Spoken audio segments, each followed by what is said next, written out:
Hello there. I am Sayatut, and I welcome you to the adventures in Dundras. When last we left our intrepid band of heroes, Talos, the Dragonborn Paladin, Dane, the Dwarven Paladin, Milo, the Bardic Halfling Rogue, and Drallgon, the Sorceress Dragonborn Fighter. A band of heroes of Comet's company. We're on a quest to finally hunt down and defeat Mount Draxus once and for all. Realizing they would need supplies, the party had Drallgon teleport them to Port La Montagne, where they proceeded to buy potions, sell extra supplies, and get their trophies worked on. After the party had finished their business at the port, they stayed at the local Comet's Landing, drinking, taking it easy before going to sleep for the night. In the morning, the party realized news of the new kingdom of Starfall and its lords had reached the port, and people were eager to see them.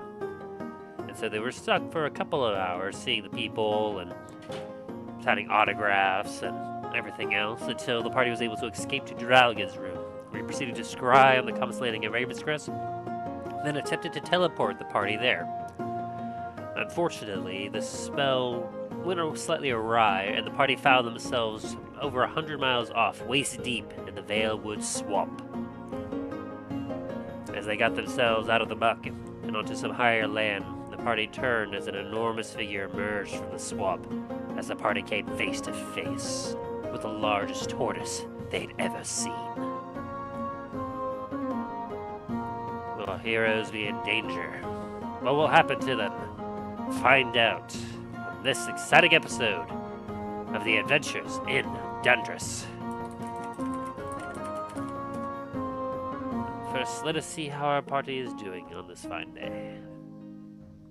Normally is with coworkers. A lot of them don't like to do their shit. Well, this one guy, it's like he tries to find the most creative ways to not do his job, which causes me to have to do more paperwork on having to write up what he has done. The problem is because he's not officially part of my team, I can only write down what I would like to have happen, like disciplinary. It's up to his official supervisor to decide if he is going to be reprimanded or not. And it's like, so is anything going to happen to him? Any consequences? Well, Maybe we'll have to eventually. see. I'm like, Possibly eventually. Maybe he'll get a slap on the wrist. Maybe he'll get fired. Who knows? yeah. Like right now, it's a lot of leaving stuff that should be either brought back to like laundry or back to or just like, okay, you have all these bags of trash. Why not bring them to the dumpster? Why are you leaving them in the middle of this area?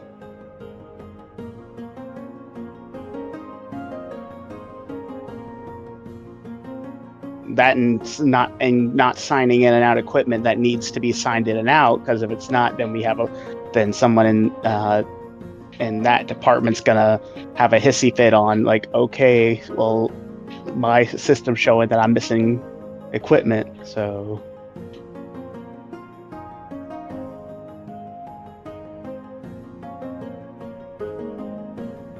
and it's because we have a lot of guys from the other park over at Islands right now during HHN days, and they're put in very simple areas that are it's basically the same stuff they would normally do, but it's like we don't know what to do. I'm like, it's the exact same thing you would do over there, just over here. But they're just getting 404 messages.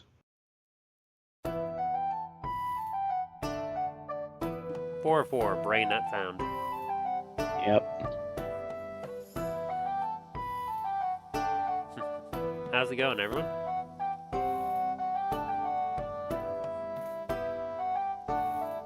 Okay, it's gonna be one of those Who else? days. It's like, who else is here? I know Dane's said he's saying goodbye to his brother real quick. Yeah, he'll join us when he can. Yeah. Oh, but we're not on. Are we live now or? Yeah. Okay, then I'm gonna. Something I want to say, but I can't because don't want everyone knowing yet. Fair enough. Perhaps a little later after the stream. Yeah, it's family stuff, but it's exciting family stuff. So. Oh boy. Yeah. Look forward to hearing about that later. How you doing, Ryan? Are you here? Silent. Are you muted? I'm gonna guess he probably stepped away for a second. How dare he? Aaron! Ah! It was me. How are you doing? Not doing alright, yourself? I'm doing fairly alright. Still busy with work as always. I'm finally at the very end of recovery for a sinus infection I picked up last Sunday. Oh. Those are never fun. I was feeling just fine like 2-3 days ago, but you know how it is. You get a sinus infection, and then for the next like half week, you're basically just trying to clear your system of all the gunk that piled up. Yeah. So I might have to mute myself every once in a while if I get a sudden coughing fit. Yeah. Me, it's anytime I get one of those, it's suddenly like, oh, by the way, you have excessive phlegm now. That's never going to end, no matter what medication you take. Yeah. Just every once in a while, I'll get that tickle in the throat where it's all like some of that gunk that's just down in there. Finally, it's starting to reach the surface, and I just have to hack it out just to clear it. Yeah, it's like, it's one of those things where it's like, why? Why is this happening to me? I wasn't even that sick, but now I'm just like everything is just breaking down. Yeah, it's like I've noticed that, like for me, whenever I get sick, it's like I'm on the edge of death. It's like, oh yeah, like it's because I've probably pushed my immune system far enough. It's like, oh, I can get through this. I'm fine. And then it's like, no, you're not. You are not fine. No, definitely not. For me, it's usually like I'm never sick enough to knock me out of commission. I'm still capable of working and driving and doing literally everything. I'm just kind of miserable. But then it's like after those particular symptoms go away, like the rest of every day is just sucking because I'm just dealing with the aftermath, and the aftermath is usually kind of worse than the actual like time when I'm feeling sick. But in any case, that's if I have to mute myself every once in a while, that might be wise, because I'd probably try to hack up my lungs for just a second and not kill all your guys' eardrums. Who's banding us? Understood. We get it. But aside from that, I've just been busy at work, getting settled in, still as a manager, but other than that, wise, it's been relatively smooth transition. It's good. Dealing with some interesting customers that I didn't have to deal with before, but not necessarily bad ones. Fortunately, I haven't had to confront any that were really, really upset and trying to do some nasty things or demands, but I have to had to call in some reports for thefts, because that's now my job, is looking out for people stealing and reporting it whenever it actually happens. Yep. Yesterday, had a guy that I didn't get to hear much about it because the cashiers barely even saw it. He bolted out of the store so fast that by the time a cashier went over to look at the door where they were, they just saw a car speeding off. So he had like a getaway driver and everything. Oh, so that guy had an actual game plan, or it's not his first time doing it. No, for sure. He had himself a bag. I'm not sure what all he got, but it couldn't have been too much. Reminds me of back when I worked at Petco. Granted, we weren't allowed to go after if somebody took something. It was it's like more of a safety thing than anything else. Well, yeah, we have the same thing with our store. Like, they value our lives more than the product. Like, we're not allowed to chase after in case they have a weapon on them. Mm-hmm. We just have to try and get whatever details we can on the description and then give that to the police and hope that maybe it might lead to an arrest. Yep. But, other than that, as I predicted when I was first getting the promotion, I'm basically just doing the exact same thing with just a few extra responsibilities. And obviously the scheduling is not as ideal anymore because I'm not able to do every Sunday with you guys now because it seems like I'm getting every other Sunday off, I think.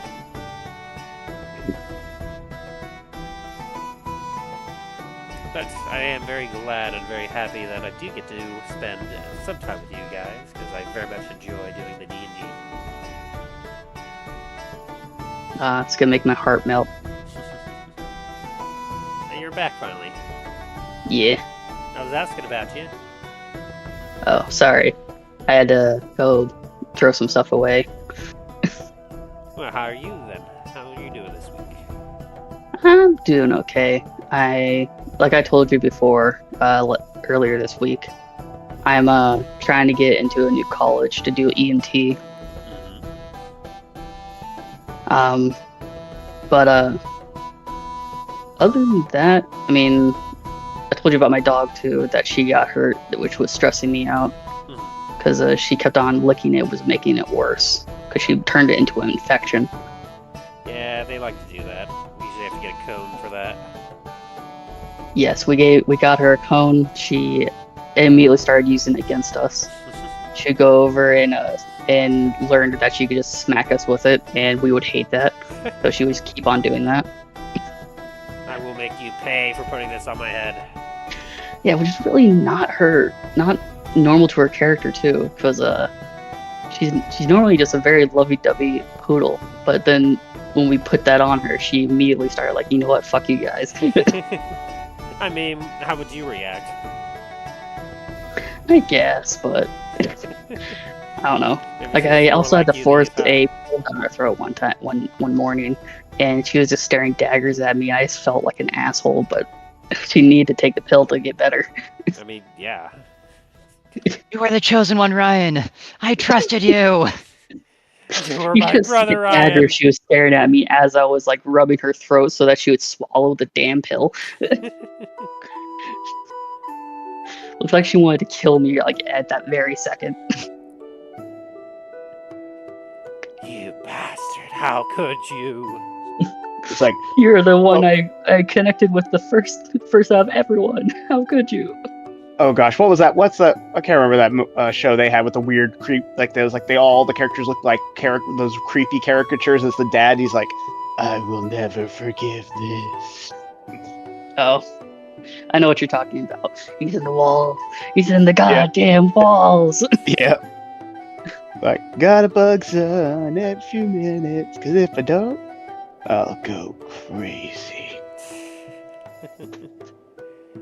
But your dog's doing better now, hopefully. Yeah, she's doing a lot better. She doesn't really even need to have the cone on anymore. But we ended up getting something called a donut. I didn't even know that was a thing. Oh yeah, I've seen Yeah. it. Instead. Oh yeah. It's a little Yeah, easier and safer than the cone, but some dogs are able to get around it. Yeah, some dogs it works good for. My sister's old dog, the way she figured out how to get it off was she'd squeeze her head between both the love seat and the couch, and then pull back hard, and it would pop off because it had enough hold to keep her head still. She didn't really want to take it off. It was more of she wanted to use it against us, like how she used the cone. So we ended up putting it backwards on her, which worked just as well. And she kind of just gave up on trying to use it against us. Now, one of my old dogs, his favorite thing to do when he had the cone is he would go over to the other dog's dog food after he finished, and then because the cone would cover the bowl, he would eat all their food, and there was nothing they could do to stop him. That's using your brain. He'd be like, wait a minute, They can't push me out of the way. Wahaha, evil plan initiates. The food shield. Hmm. I can definitely see dogs For doing that. Penny, the dog that was sick, she doesn't really like eating all that much, but she does get food aggressive if a dog gets near her, but not to the point where she'll actually hurt them. It's more like, hey, I'm letting you know I don't like what you're doing. Like assertive. My food. Yes. It's like I'm going to growl at you and let you know that if you come trying to get my food, I'ma hurt you. Okay, I warned you. Flops on belly, kicks legs. My dog, right now. He's a combination of like him getting a little older. I have to give him some vitamin stuff now. But with the puppy, we have to watch it because he's getting jealous of the puppies getting things. And so we had to make sure he has his own, like, almost identical toy so that he doesn't try stealing the puppies.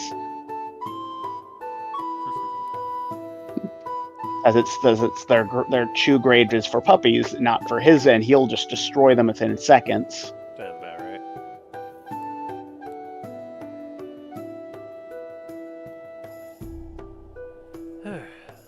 Let's see. No Remy still. Hope he's doing okay. Well, I guess since we have time to talk, then I still need to get backstories from you. Yes, From both of you. sorry. Yeah, I'm so sorry. I've been so it's on my reminders page right now. I keep getting the notification is like, you need to do this, and every time I try to sit down and do it, I'll get a little bit into it, and then I'll like oh dang, need to brainstorm, and then I get distracted with something.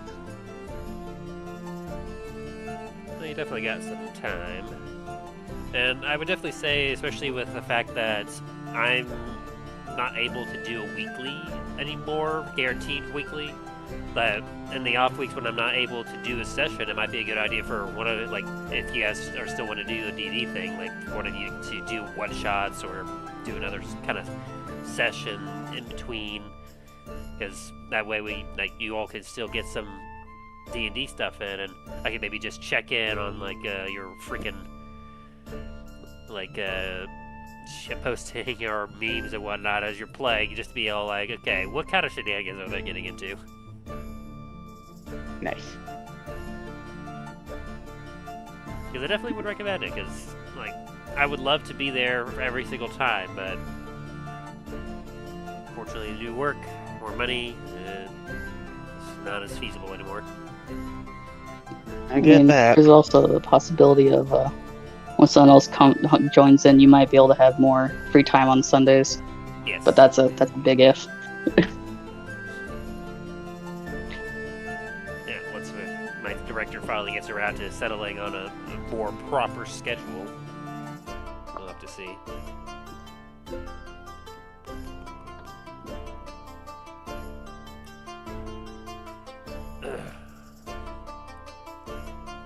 Honestly, like, as of right now, I don't know if it will be permanent, but so thus far, the only, like, day I've always had, like, guaranteed off every single time has been a Tuesday for whatever reason. It's like that random Tuesday. Still not quite sure why, but it's been an interesting workout, because just at the beginning of this school year, my wife had changed, because she used to do, like, Mondays as working both her jobs, because she works at 2 different schools, but, like, the one school she works at is only, like, 1 day a week, and this year, this school year, she's changed that to Tuesdays, so I've had a lot of, like, from morning all the way until night, not seeing her at all on Tuesdays, and just having the full entire day just by myself. Which has been odd. It's like, I'm not used to this. Me. Yeah, I'm definitely not used to just having an entire day by myself, because normally, like, with my own schedule, like, I'd always worked in the mornings, and she always worked in the mornings, so I'd either be at home before she would be for about like half an hour, or she'd be waiting at home for me when I get off. So, it's been an interesting change, just going from that to now, like, some days I'll have, like, only half a day with her, and some other days I'll have, like, no time with her at all. Which I think she kind of appreciates that a little bit, because she's able to have more free time to herself and able to do more stuff without having to worry about me being around. I get that. Sometimes, like each your partner and if they need just some time to just be with themselves and. Yeah. So, if it does keep proving as a thing, I mean, either A, I might have some time on Tuesdays to hang out if any of you are free on Tuesdays, or B, now it could be a potential swap to a D&D day if it continues being a trend like that, but I don't know if that'll work as well for you guys. That's something to keep in mind, because I remember like a couple weeks ago we talked about the potential of needing to, just see about changing up our schedule if we needed to ensure that we could keep doing D&D stuff. I get you. Definitely something to keep in mind.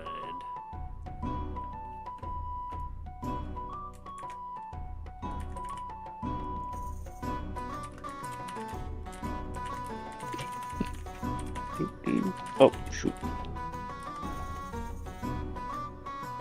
Okay, So I was in the background. I'm working on something in Minecraft, and like I just realized, oh dang, that's like I'm like, what is that noise? I'm like, oh dang, there's a mob coming at me.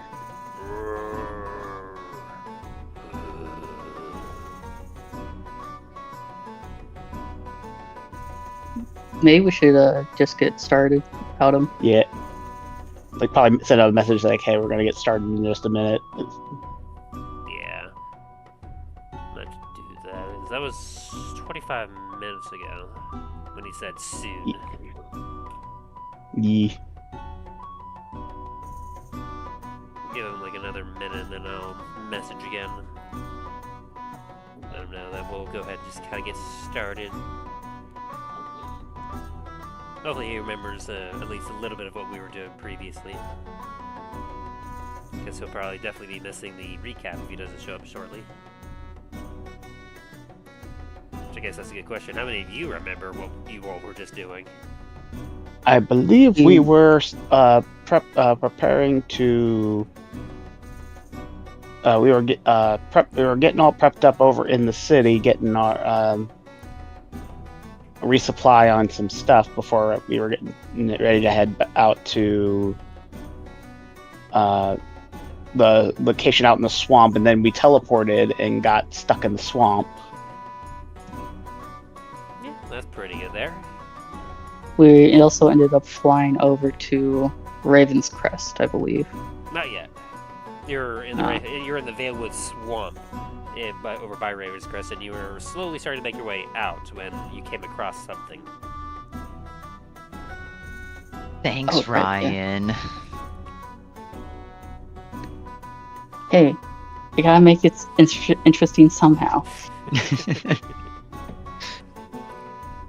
mean, just the teleporting that you're doing alone is certainly saving you guys a lot of time.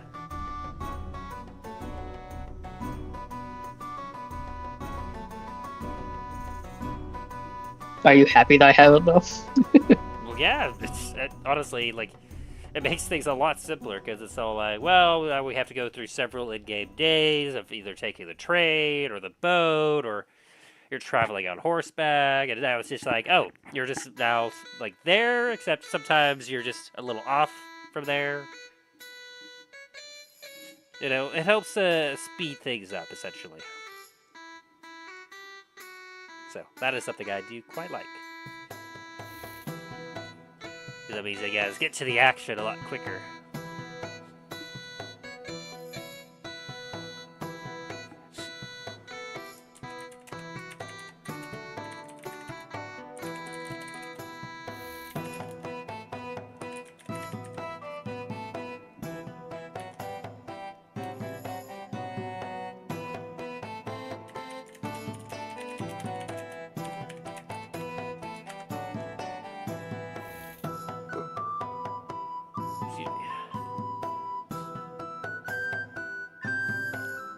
Okay. Well, he's still not here yet, and he hasn't responded, so I think we can go ahead and begin if you guys are fine with that. Alright. Alright. Eh. So, without further ado, last time on the adventures in Dundras. When last we left our intrepid band of Comet's company, our heroes were on the hunt to find and defeat Maldraxxus, the Lich. Given special instructions by the leader of Dundras, Lord Satan, to defeat the Lich and retrieve a specific scroll that he had in his possession. Our heroes made preparations. Heading over to Port La Montagne, our heroes purchased and sold off some goods, as well as got some of their trophies worked on, before spending the night at the Comet's Landing. In the morning, the party found themselves trapped, as news of them becoming lords and the new kingdom of Ravenscrest to the west reached Port La Montagne. Many of the common citizens, realizing they had lords in their midst, rushed to the Comet's Landing to get eyes upon them and get signatures and just meet these heroes in person. After several hours, the party was able to find a break. They were able to escape up to Drallgon's room, where he quickly teleported them towards the direction of Ravenscrest. Though perhaps he was still a little distracted by the fame that he had acquired and all the adoring fans below him, because as they teleported, Drallgon and the party found themselves waist deep in the murky depths of the Veilwood Swamp. Using a few magical items to get themselves out of the muck, our heroes began to slowly start making their way to some higher land to try and get out of the water, when suddenly a large noise could be heard as the ground and water around them began to shake, as our heroes were suddenly face to face with a ginormous creature, as it moaned and groaned as it rose from the water, turning the swamp into almost a rainforest, as our heroes looked in awe-struck at this large creature, as what looked to be the head of a tortoise faced them, as it reached over towards them and bit down on some shrubbery, bringing up an entire tree practically and munching on it, just barely missing our heroes as it chomped, seemingly not noticing our heroes yet. And so as our heroes are in the swamps of the Veilwood, what will they do? Where will they go from here? We will find out as we return to Dundras.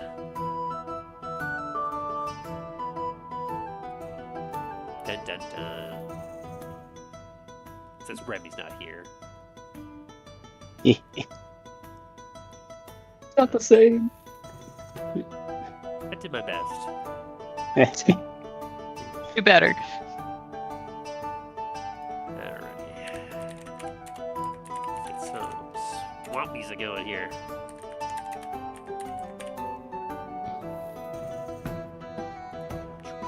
Boop.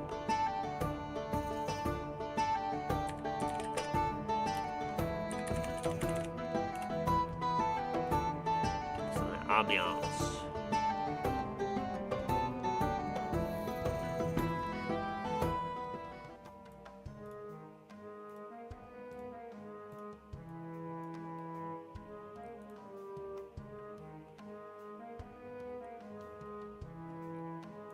How's the other one? Boop. Alrighty. So, you'll find yourself deep in the Quagmire Swamp. There's a ginormous, like literally ginormous. I believe if I described it correctly, as y'all may slightly recall, this particular creature, as you're looking at it, is massive, like about as big as some of the buildings you saw in the capital, essentially. Like it's practically got a whole ecosystem on its back as you take a look, and You can just barely see the tops of some swamp trees, like, rising up above the canopy, and as water is dripping off its giant shell. Let me get back. Where was that stats for this?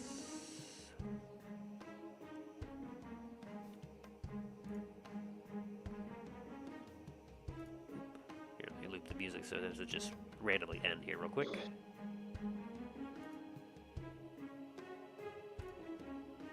There we go. Okay. Nope, not that one. Ah, here we go. It's like not that one. That one. As you're taking a look at this ginormous, like tortoise thing, like, you're not quite sure exactly what this thing is, as I believe none of you were able to really, like, do a proper roll last time to recognize it. You just see this ginormous creature that is just towering above you with this massive frame.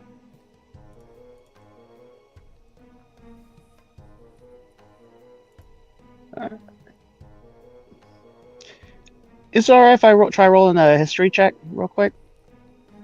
Let me see. Boop. Okay, so you had athletics. Oh, actually, yeah, none of you actually. I don't think any of you actually rolled to determine what exactly it was. So yeah. So any of you that wants to, you could try to roll to see if you recognize what this thing is. Talking Are you about the lying to giant us? turtle. 21? That's not a bad roll, Talos. All the story, like Talos liked to read as a kid, especially about travel and adventure.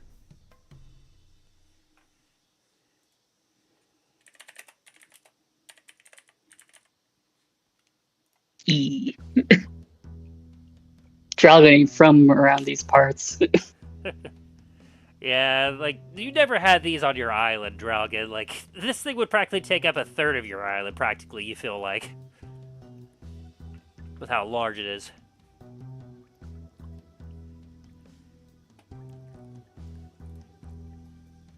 By the weave, it's huge. Milo, you wouldn't know exactly what this is, but you're able to recognize that it is a tortoise of some kind. Just based on some of the larger limbs that you can see protruding out the side, the shell and the head. Though it is, especially for your stature, this thing is insanely large. Like, you I feel really like hope this fucking thing doesn't eat me. like this thing is practically a titan to you. I Fun mean, fact, herbivores will eat meat if they get the chance. so this thing is Bones. gargantuan size. Like, it's essentially roughly about maybe 70 to 80 feet from its nose to its tail. God damn. That's a big boy.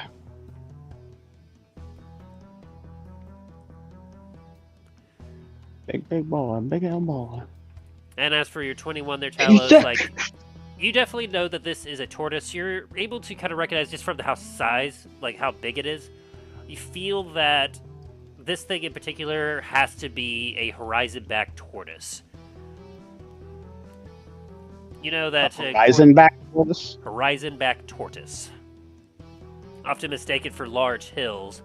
You read a few like legends and whatnot of some villages actually like disappearing from an entire region and being found elsewhere. And it was said that they rode on their village was built on the back of a large tortoise that basically just moved around. And sometimes they didn't, like, the citizens didn't even realize it.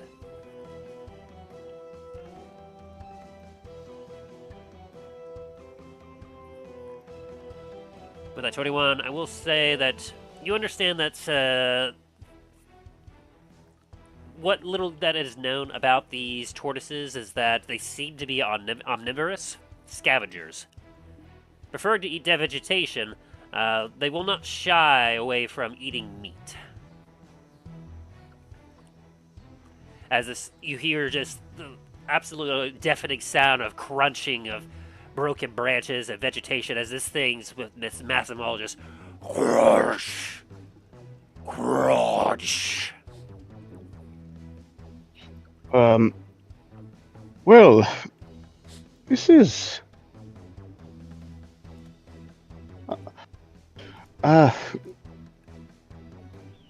This is a first for me. I believe that is a hill. You said a hillback tortoise? Horizon back. A horizon-back tortoise. Read a bit about them. They're normally not too dangerous. They will eat. They primarily mostly plants, but let's not give it any notion that we might be easier snacks than the plants. Hey, Drallgon, I'll give you 5 gold if you go touch it.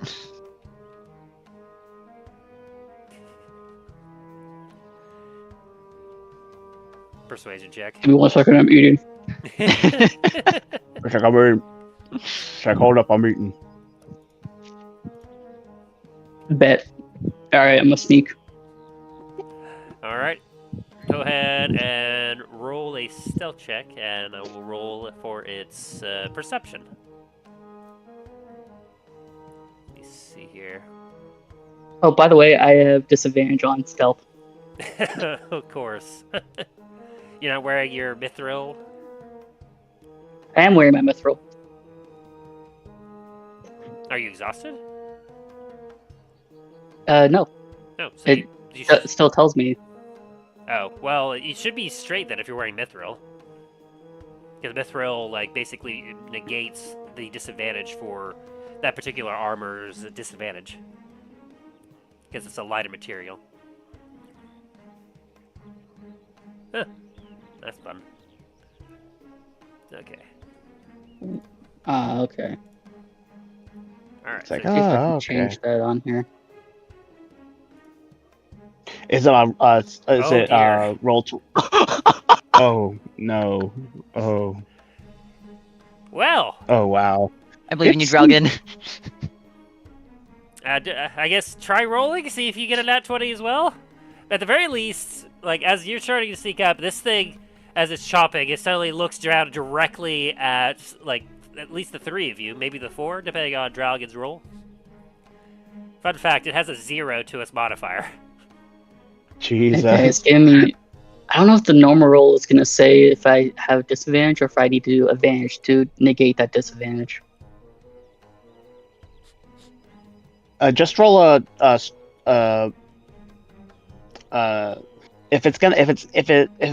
it's on roll 20, then you're probably gonna the best bet if it adds on the disadvantage. Your probably best bet is just to roll a d20 with whatever your stealth modifier is. Oh, that's a little bit lame, but I'll do that. Yeah. Oh, you got a nat 20? Oh my god! Hey, I didn't get a Tim, nat 20. Tim, Yeah? I'm gonna use my reaction to cast Silvery Barbs on the tortoise and give the advantage to Drallgon. Ooh. To have him have both reroll? Yeah. Oh my god. Well, that's an 11. Silver Bombs doesn't do any damage, right? Just... No damage. No, it's just magically distracting him, so he has to reroll the d20, and then I can choose someone to. Alright, well, it got an 11, which just makes a lot more sense for it, since it's actively just was rising up to get a bite to eat. So, Drallgon, you're able to sneak up to this massive thing, as you're essentially just kind of, you were flying, I believe, weren't you, Drallgon? Yes, I was flying. Yeah, so you're able to kind of flutter over to it as you're just kind of... And this thing doesn't seem to notice you, perhaps mistaking you as like a bat or something in the swamp. I touch its butt. Do a sleight of hand.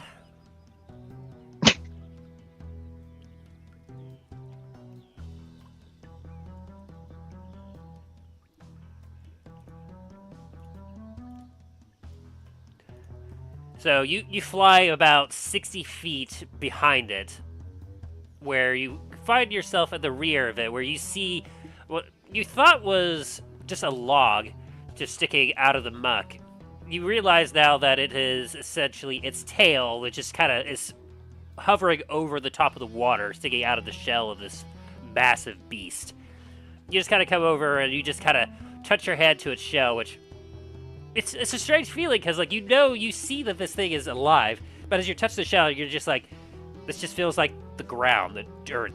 This thing is so sturdy, so just there. It's just you feel like you could just stand on it and like not realize that you were on top of a living creature. As this thing continues, just like on the other side, you can just hear the chopping. As I'll say with 11, like that's just one above his passive perception. It's not noticing any of you right now, unless you're doing something to try to attract his attention. I'm gonna fly back over and say, "Give me my 5 gold now." Would this tortoise have advantage? Because I mean, it was touching him. Oh, come on. It's so massive and he's so small that, like, it had a straight roll for it and it got a 9. So it did not notice him touching it at all. Can Milo, like, pick up a rock or something and throw it at where Drallgon is? Trying to get him to notice. Come on. I'm gonna try and catch that rock then. Alright, throw a dexterity, like, do an acrobatics check there, Milo. Bet. And Drallgon, give me the athletics to combat that. Or sleight of hand. I'll let you choose, either athletics or sleight of hand. Alice is like, what is going on? Why are you doing this? Oh, come on. Alright, so you pick up a rock and you toss it in a 24.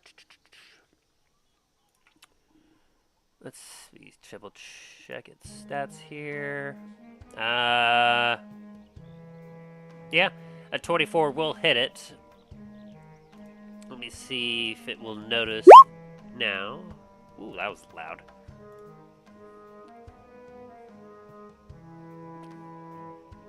Boop. Yo, babies, what you doing, girl? Yeah, it didn't notice at all. Damn it.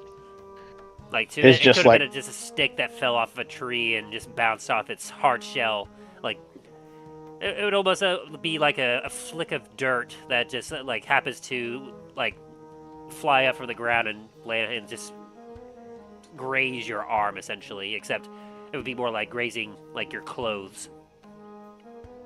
As it just crunch, as it, you feel the ground shiver a little bit as you see one of its legs just, and you hear just this wet, mushy, as you see this giant tree trunk of a limb just rise from the swamp and reach forward as it slowly just and lands right next to you, Talos, as it starts to sink into the swamp, and you feel the ground beneath you start to, like, get pulled towards its leg. No. Vitalis is gonna attempt to like move out of the way. Yeah, as you pack up, this thing just continues to sink into the swamp until it shudders to a stop. And then you hear some more just as another limb rises from the other side as it moves forward, and you hear a splash as it begins to start moving somewhere off into a direction. You're not quite sure which direction exactly. It's just kind of moving to the left of you right now, as this thing is Perhaps we slowly should- moving. Perhaps we should leave it to its own devices for now. After all, we have a bit of a journey of our own we must attend to.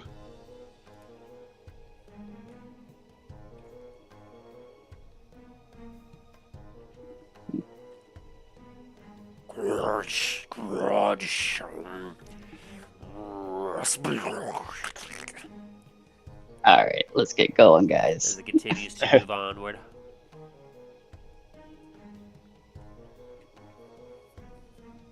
These You'll- are fun.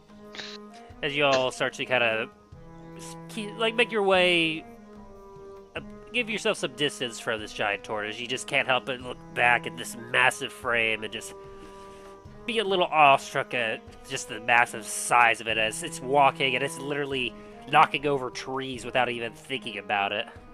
As you hear just a crack, snap, sploosh, as it suddenly will stop and just lean its massive head over and just crunch as it takes another huge chunk out of the vegetation. As it slowly just makes its way through the swamp. You feel a little thankful by just how massive it is. There's a little bit of underlying fear in you as you're just like, man, good thing that thing didn't notice us and didn't have any intention to try and attack or eat us. Yes. As you can only slowly disappears into the swamp, you can only just hear its movement off in the distance.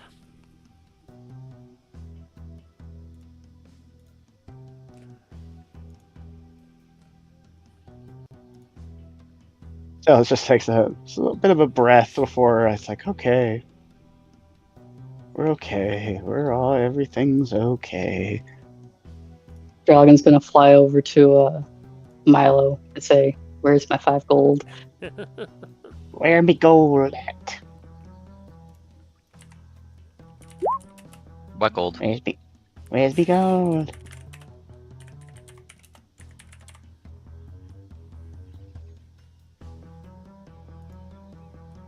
Where's insight? All right. Oh, he wants me gold. Milo looks genuinely confused as he's all like, wait, what gold?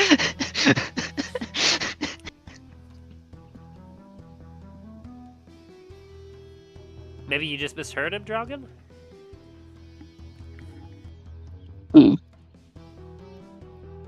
All right. Well, let's get going. Drallgon, you feeling alright? It's kind of odd that you just went over to this giant tortoise and touched it, and then asked me for gold. Let's just get going. As Drallgon's gonna fly above the trees. Drallgon bubbles to himself. Gaslighting's not a thing, right? Gaslighting, what is that? Never heard of it before.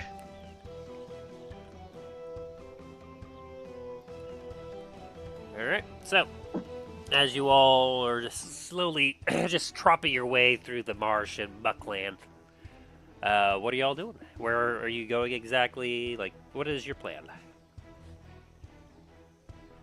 I believe last session we said that we were heading, or we were gonna make our way towards Ravenscrest, if I remember correctly. Yes, we were. Yeah. Now, Milo, since you had taken your carpet up into the air to kind of get a sight on it, you have the best idea about what direction to go, so I assume you just kind of lead the party that way? Well, I was assuming that we were all flying, so... But yeah. Are you flying? Because, I mean, you were flying, and Drallgon was flying, but don't know if you had added Dane and Talos to your carpet or not, because I know one of them had a ring that allows him to just kind of step over the water. Yeah, so Drallgon gave Dane the ring of water walking. So that I could pick him up. Yeah. And then we transferred him over onto the flying carpet, and I believe Talos uses boots of flying. Boots? The cape. No. You have a cape of flying, I believe. Yeah, I have my cape of flying. Let's see. Did I have it equipped at the time? You said you did, so... Yeah, it's equipped. Yeah, so... Just to remember how long it... Let me just pull up the thing and see how long it lasts. Spoiler alert. The wings of fly. The wings of fly. They last for up to 1 hour. So yeah, not long. Yeah. Yeah, he can fly on his own until he needs to take a break. And then I have to roll a 1d12 to see how many hours it will reset after that. After a long rest, right? I guess I'll carry him afterwards. Yeah, it's like it says for me to use to roll a 1d12 and after that after whatever that rolls within the 1d12, that's how many hours it will take to reset or through a long rest. Mhm. And it says when they disappear, you can't use them again for 1d12 hours. Useful, but it's obviously limited. Unlike the Yep. OP magic carpet you managed to find. Yeah. Which will just kind of work forever, unless you might find yourself in an anti-magic field or something. Or Drallgon's badass wings. Yeah, that's more natural magic stuff. Yeah. Yeah, it's like Talos is like, I'm not jealous. I'm not jealous at all.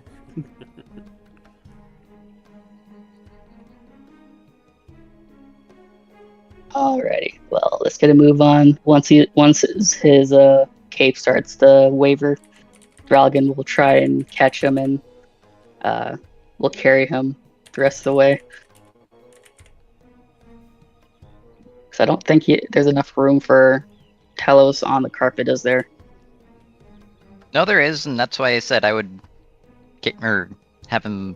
Yeah, you can probably set me us. down on top of it, like on it, like. Well, I think we discussed Okay. this previously, was that, like, there wasn't enough room for everyone, just because if everyone tried to fit on that particular carpet, it would be way too heavy to go, like, at its normal speed. It would only be at half speed. Everyone, yes, but Drallgon's not on it. Yeah, I think without Drallgon on it, I think all the rest of us can all fit on it. That sounds right, because I know Milo isn't too terribly heavy, even with his, with Murph's, like, his 15-pound weight. And obviously, Dane and Talos, you obviously have a lot of weight to you guys, just because of your armor, weapons, and you both also have bags of holding. But I believe we calculated that at least 3 of you, like, either, like, 2 of the 4 of you are able to, like, climb on there with Milo, but all 3 of you would not be able to. Yeah, so it'd be me and Dane and Milo on the carpet then, and then Drallgon flying on his own. Yeah. Okay. All right, got that. So we don't have to worry about me using the charge of my wings. Yep, if that's what you all wish to do. All right. Okay. Well, then Drallgon carries him over to the carpet. Yeah, that'd be fair. That means while we're floating on that, I can put actually I'll keep the wings on for now, just in case something drastic happens. Yeah, not a bad idea. You never know. Drallgon, what the fuck? Why does he get uppies, but I don't? This is bullshit. Drallgon looks like, do you want uppies? No, it's fine. I never wanted them to begin with. Alright, come here, I'll carry you, dude. Oh gosh. No! Moment's passed. No, All I know is last time I picked you up, you stabbed me. it was an accident. Because last In my time I tried to defense- pick me up, you touched the no-no spot. The no square. For you a fucking cat? You're gonna attack me when I accidentally touch a spot that you don't want me to touch? Oh gosh, it's like the cats are like. To be okay, fair, I'm that fine. spot it can only be touched by me and whoever else I deem. I'm not attracted to guys, so therefore, I no. didn't touch that spot. Oh boy. Is this what gaslighting is? You're trying to convince me that you didn't touch me there? I felt so violated. So, as you all are Yeah, just well, you kinda keep on lying to yourself. Hold on. are you flying over the canopy, or are you just kind of flying through the swamp area? You would assume we were flying over the swamp area, or over the Over all the trees and shit, that way we can actually see Ravenscrest as we're getting over there. Actually, no, I don't think it would be deception. It would be persuasion, wouldn't it? For For me what saying exactly? that I didn't touch him there. But you did touch me there. So it would be deception. How do you know? Because I was there. Oh fuck! I rolled really bad. I rolled a natural one. But I don't think I did. Of course, I couldn't have touched you there. How could you? I didn't think I did. I'm sorry. I didn't know.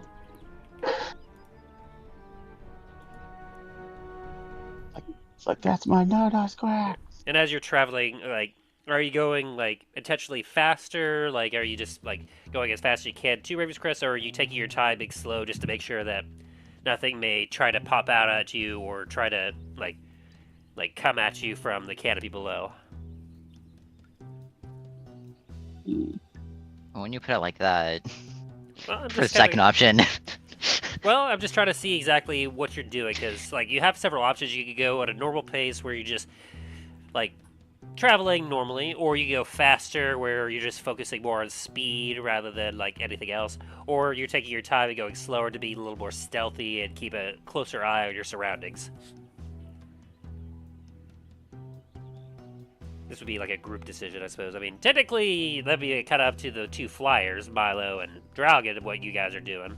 Obviously, like, you can only go as fast as your slowest person, so, which I believe would be Milo, because I don't believe your flying speed is as fast as Drallgon's. I don't believe so. I thought that his was faster than mine because I think I only have like 30 feet flight speed. Yeah, but with me getting weighed down by both of them, I believe the movement speed is halved, which would Gotcha. make it about 20, if I remember correctly. Okay. Let me see here. It looks like if I'm reading this right for the magic carpet. Yeah, you have the 600-pound capacity one, right? The 5'7" carpet. Yeah. Yeah, that has a flying speed of 40, unless you exceed the 600-pound carry limit, which then you'll fly at half speed. But Oh, gotcha. So if everyone was on, then it would weigh it down. yes, That's what it was.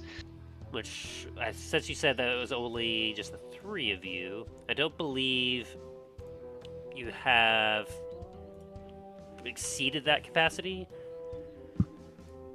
Oh, yeah, I need to organize on my notes here. Because, like, Talos, I don't remember how heavy you were. Give me a second. Let me pull up get my notes real quick. Like, your base weight is 270 pounds. Yeah, and then I have, let's see, how much stuff do I have on me? Roll 20, pull that up. You have plate armor and a shield equipped already.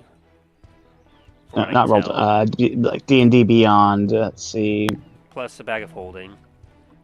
The bag of holding will Were we- automatically give you 15 pounds on top of your weight. Yeah, let's see. Most of all my other stuff's either in my bag of most of all my stuff's in my bag of holding. Yeah, which no matter how much you have in your holding, like the bag weighs 15 pounds no matter what. But already, So like, you one definitely second. are taking up half of the total capacity by yourself, Talos. Yeah, let me, one sec, I need to pull this up real quick. Man's fat. He's thick. He's not fat, I'm he's just just big chunky. boned. I ain't fat, I'm big bone. Okay, so with the bag of holding plus the stuff I have currently just as equipped to me that's on my person equipped, that's 117. Your plate armor is an extra 65 pounds. Yeah, so I'm looking at all this like the plate armor. Like I'm looking at what Shield side weighs 6 did the math with pounds. this. Oh, sorry, no, I did the math wrong. Currently equipped to me, like not including the bag of holding, is 102. And then you add the 15 for the bag of holding.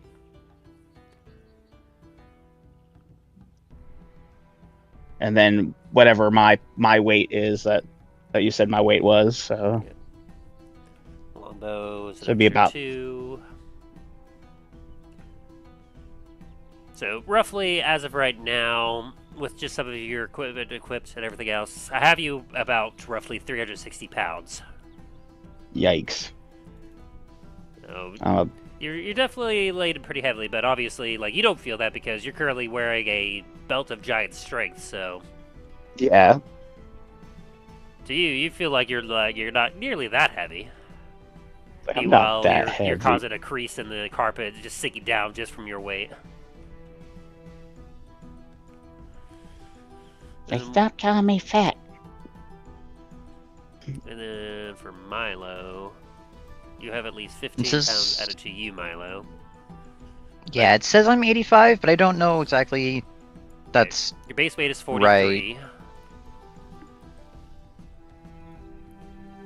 Plus the bag of holding for another 15.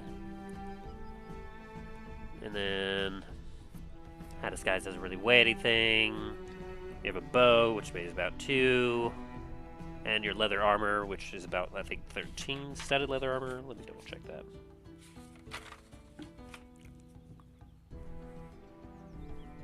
Yeah, 13.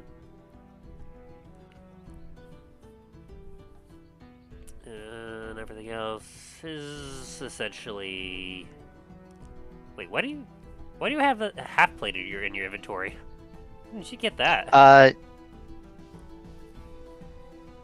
Oh, that was from the Antarctical.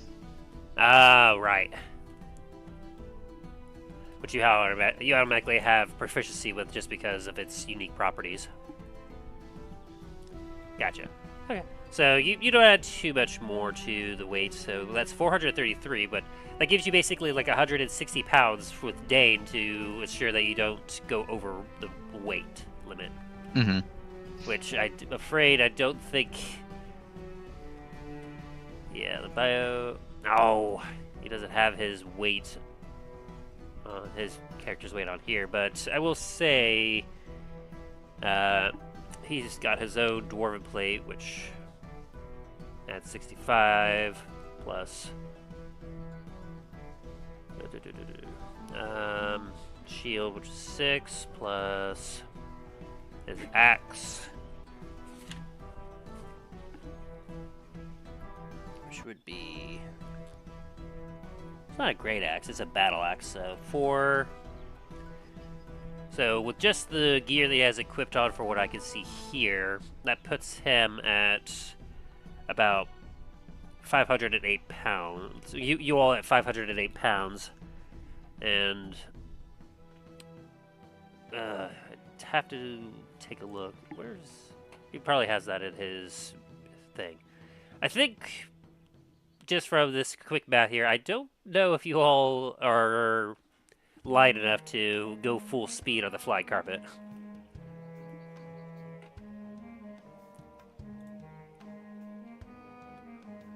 There we go, his D&D Beyond character sheet. I have access to everything. What? We rolled a 1 on our authentication check. Try again after a short rest? How dare you?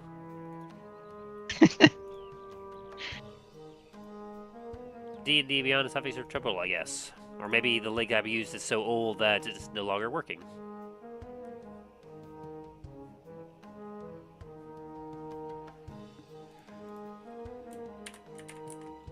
Let me try to do this or see if there's a more recent one he did.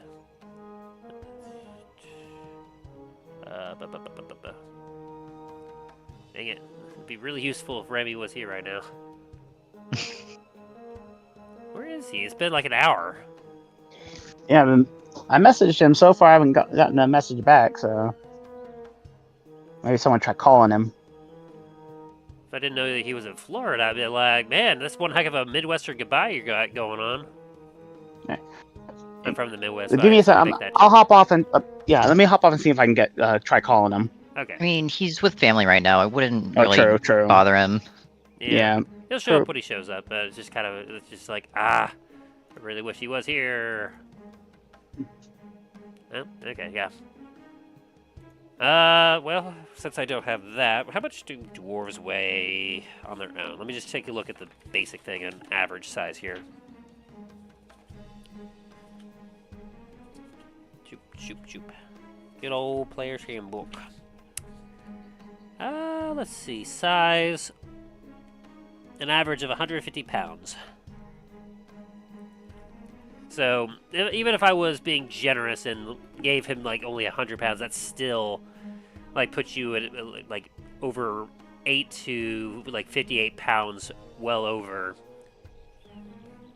capacity. So, you'd have to try equipping or unequipping something else just to maybe get down to, like, a light enough size to, like, prevent yourself from going, like, slower.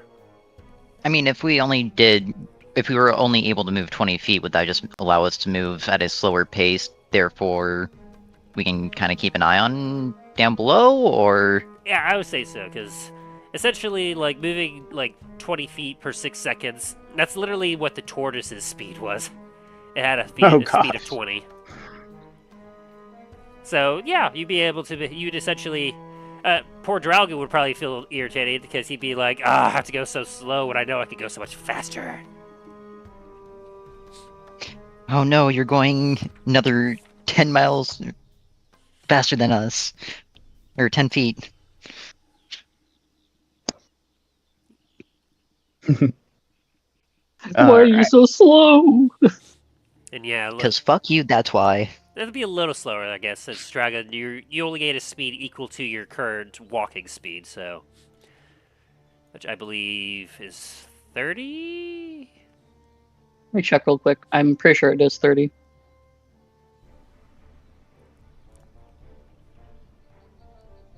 Yeah. So you got a fly speed of 30, so you're only 10 speed faster than, like, the rest of the party at the moment, so it's a little bit more even. So yeah, as you all are just flying over the canopy, like, you're way up, because obviously some of these trees grew pretty tall, but the air is nice and clear up here. As you're looking down, it is very difficult to see through, because the canopy is very thick. You remember when you were on the ground level previously traveling, that it was very much darker and foggy where you were at ground level, and so just being up above that and looking down, you just see nothing but just very thick forest.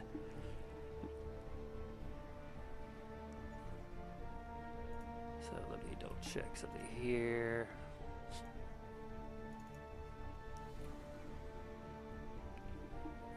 And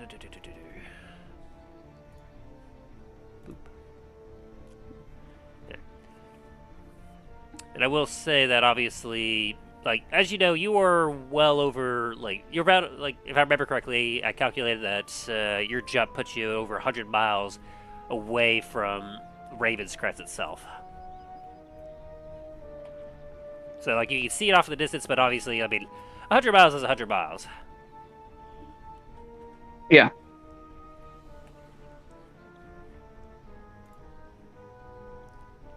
Shoots here. Boop.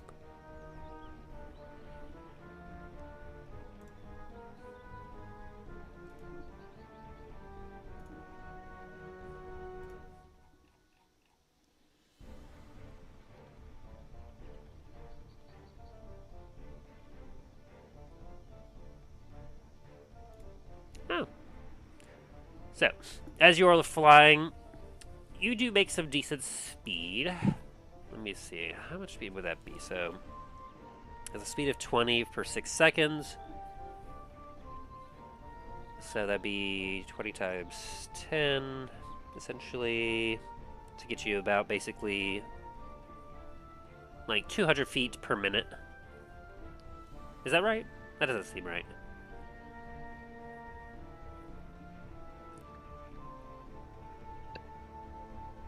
No, that's right. Yeah. Because if every turn is 6 seconds, and I would be able to move 20 feet Yeah. in a turn, then yeah, that would be 200. Okay. So yeah, I guess that would be right. And times that by 60, that puts you at 12,000 feet per hour.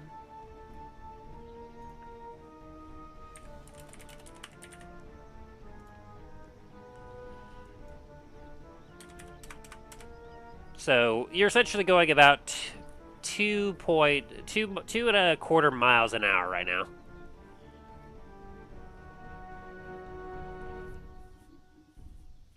Which it basically equates to you guys are. Which I'll go ahead and give you guys kind of the benefit of saying like you dash every turn, essentially the equivalent of dashing. So you're able to go like the 40 instead of like 80 feet per second. So Am I able to dash on the flying carpet? I feel like you should be able to. Let me double check what that says. You can speak to the carpet's command where it's an action and make your hover fly. It moves according to your spoken directions, provided that you're within 30 feet of it.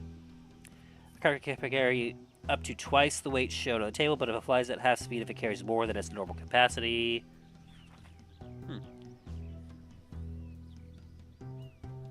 It moves according to your spoken directions.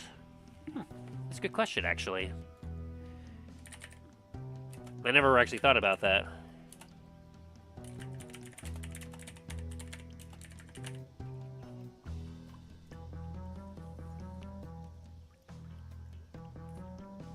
You know, a few other people say you have to use your action to cause it to, like, move.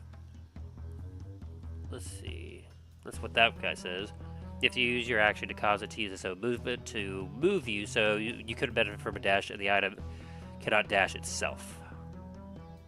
I guess I'm not the only one to think about that.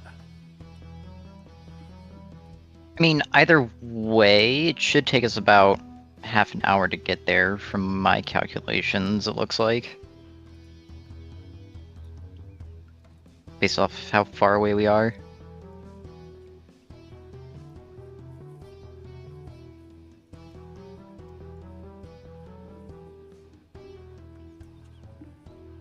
You said 2 miles an hour? 2.25 miles an hour. 2.25. Like 2. And you said we're only a mile away, right? 100 miles away from Ravenscrest. Oh, 100 miles. Gotcha. Yeah, that's why I'm like, ooh. I mean, it's certainly safer doing going this route just because you're using your action, you're keeping well above like the tree line. Like, you don't know what could be there, it could be around, but obviously,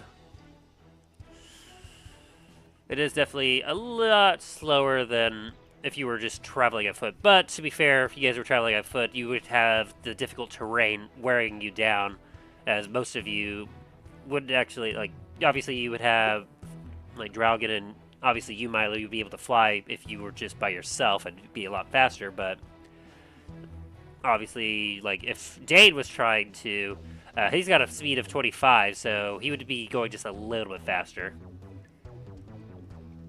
But I will say, as you all spent a good part of the day flying, and you're able to, let's see, because you did it in the early morning, so that would be approximately, by the time that this comes up, because you all don't have, like, you avoid a lot of potential dangers. Let me see how long this would go for.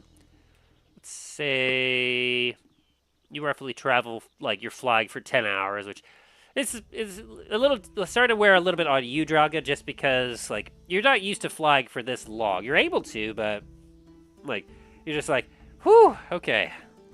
It still gives you some physical strain just because, like, it's your physical body flying.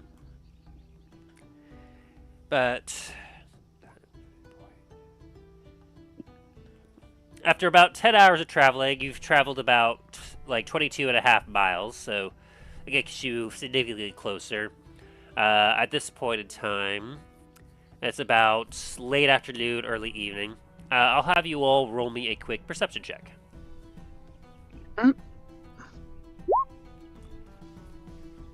Which you're all able to do without disadvantage since you're moving at a nice slower pace. And also, there's just nothing but trees to look around, so. Just a moment, let this reload.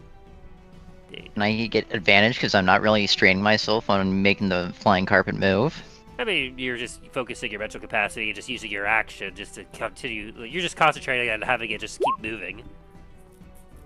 You don't think you'll be able to see what you need to be seeing? With 23. 15's not bad. No, I want that 26. Here, I'll give. No, I want to have the microscope directly on whatever we need to see. Zoom. Enhance. Enhance that image right now. Like, enhance.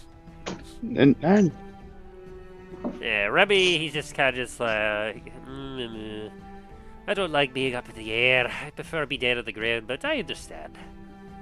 Yeah, at Any least you flashbacks didn't to when he roll a got- natural one. He's getting flashbacks to when he got picked up by the bird. bird. He's keeping a closer eye on the sky rather than the tree line. It's like, get any of those flying bastards that try to get anywhere near me.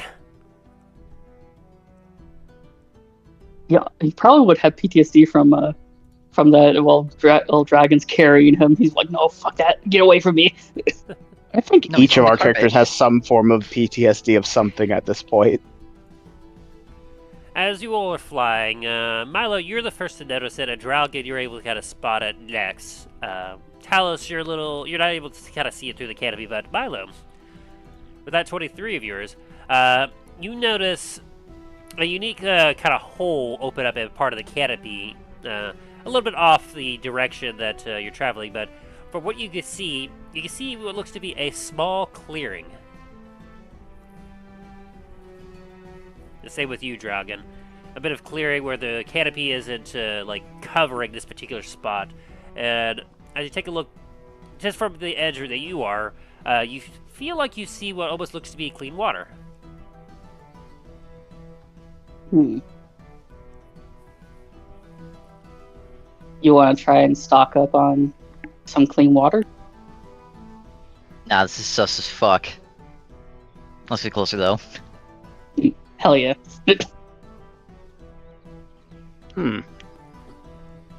As you fly over that direction, just above it, Talos, you now are able to notice it since they're kind of pointing it out.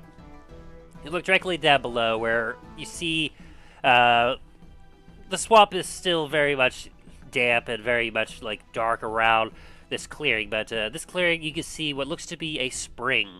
And from this distance, you can even see that it has clean water that is bubbling gently. Most likely one of the springs that feeds into the swamp. Well, the best place to get any clean water for a while yet.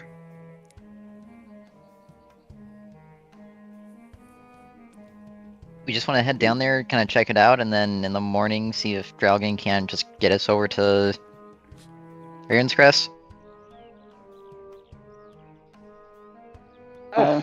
Honestly, I'd like to give it a try. Doesn't sound like a bad idea. Give your magic carpet a bit of a rest, and so make sure it's not too stretched out.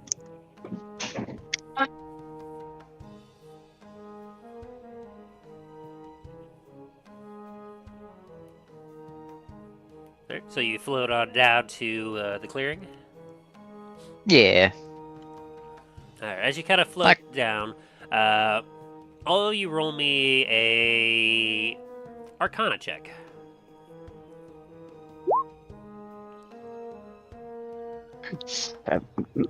Why am I bad at Arcana? Because Dane's not here, you have to be the one to drag us down. Drallgon? I think Okay, he sorry about was that. summoned. Yeah, sorry. I had to talk to someone. How dare. You're talking to us. We're not good enough for you anymore?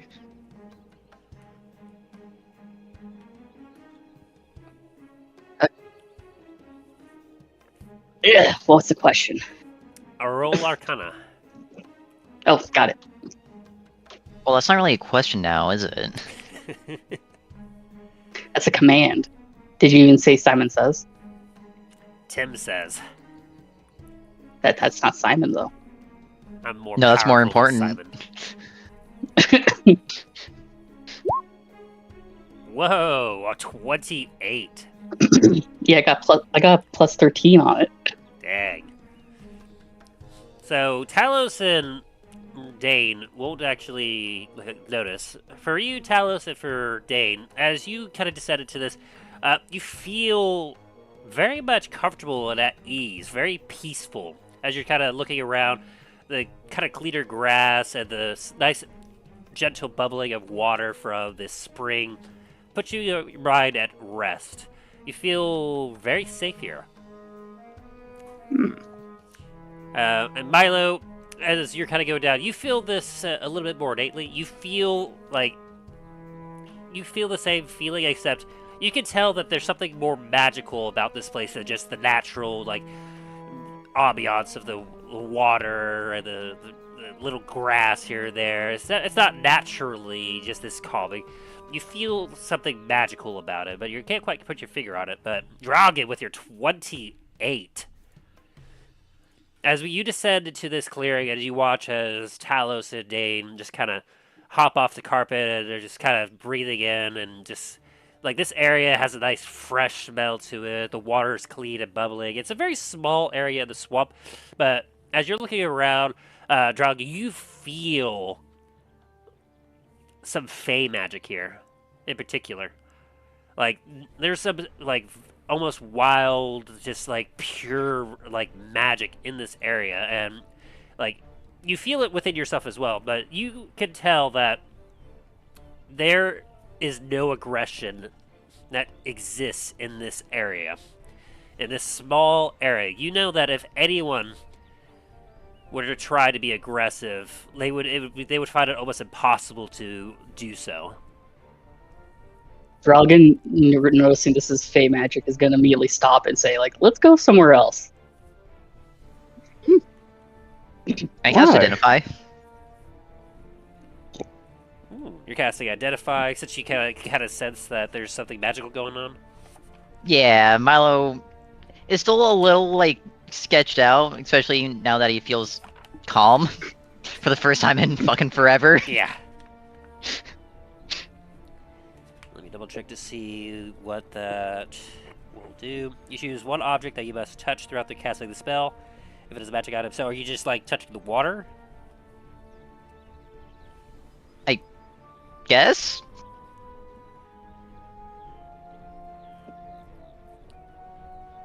You said touch a creature throughout the casting. You learn what spells, if any, they are currently affecting it.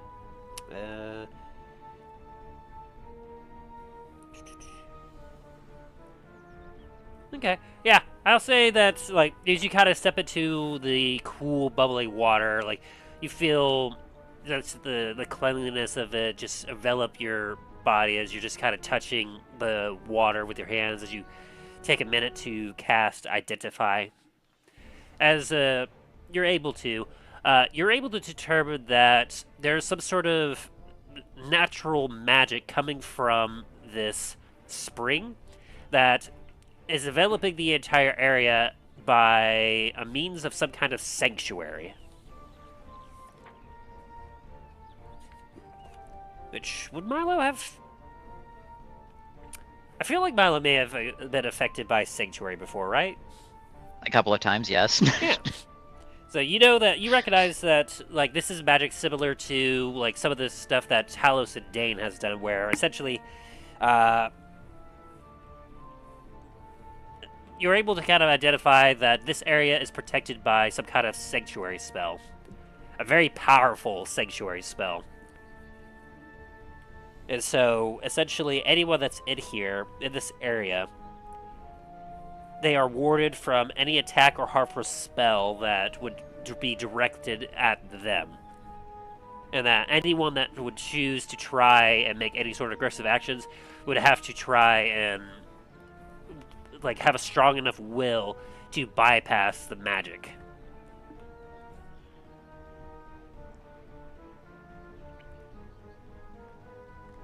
Okay.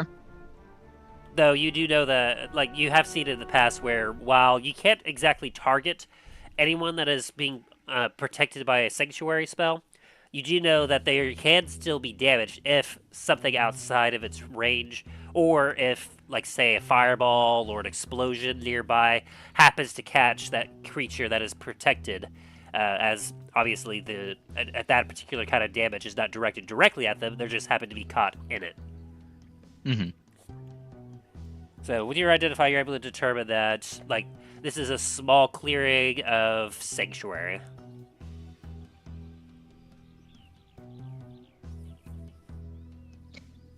Listen, Drallgon, I know you don't like what's going on here, but also at the same time, if we are going to camp out for the night, this is probably the safest spot for us.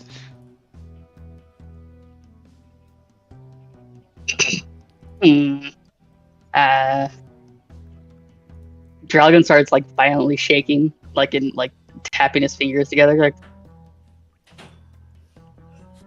fine. I don't like it though. That's too damn bad.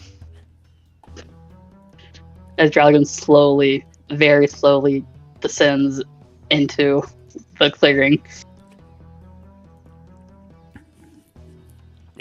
As you descend into the clearing, you feel, like, with your heightened senses, you definitely feel the area, the field, that as you descend, you feel the change come over you, where you still have your mind, you still have everything, but you do not feel hardly any aggression. Like, you feel like you still can be capable of being angry and everything else, but you get the sense and feeling that if you were to try to lash out at any of your friends, like try to physically assault them or anything else, like, you feel that you can't bring yourself to it.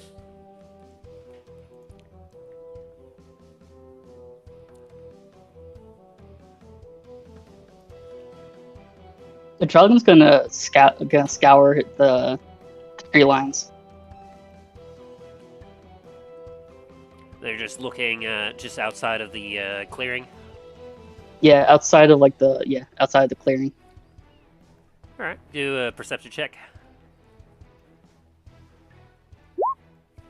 An 18. Yeah, as Talos and Dade are just kind of taking a seat, like, I'm assuming you like Talos, you're probably like sitting by the water now and just kind of taking everything in. Yeah, just kind of like casually like putting my hand in the water and just like kind of testing the water. I think I'm just looking around. It's an unusual feeling because, like, this is one of the only places in the world you've been to, Talos, where you genuinely feel it, like, safe, at ease. It's an odd sensation.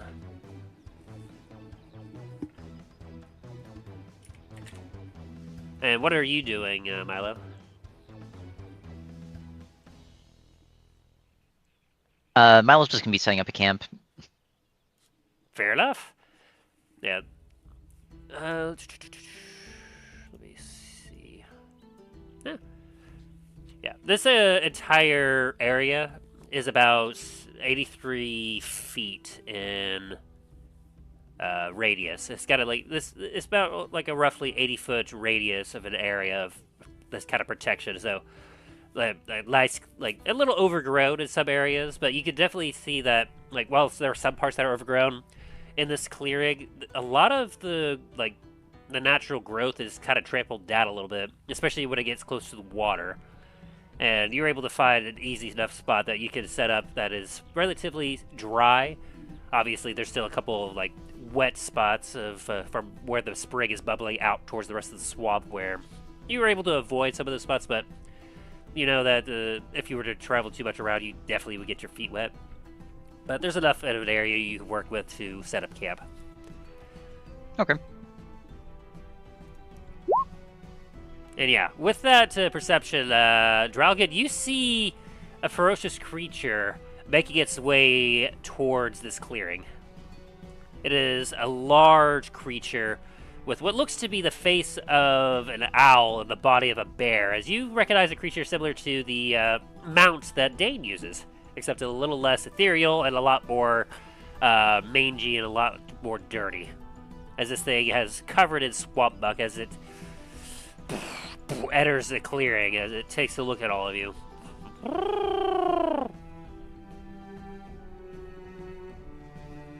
No, bear.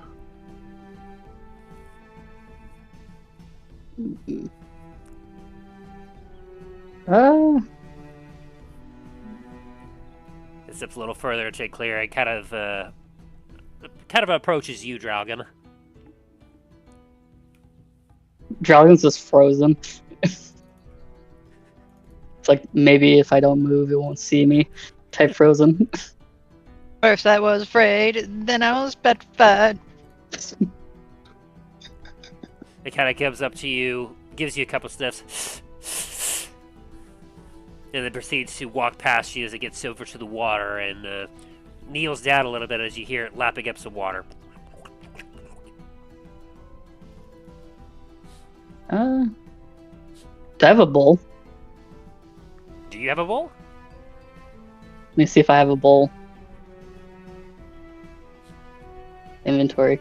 I mean, when would that be counted like as something in your rations? Might be in a mess kit if you have one.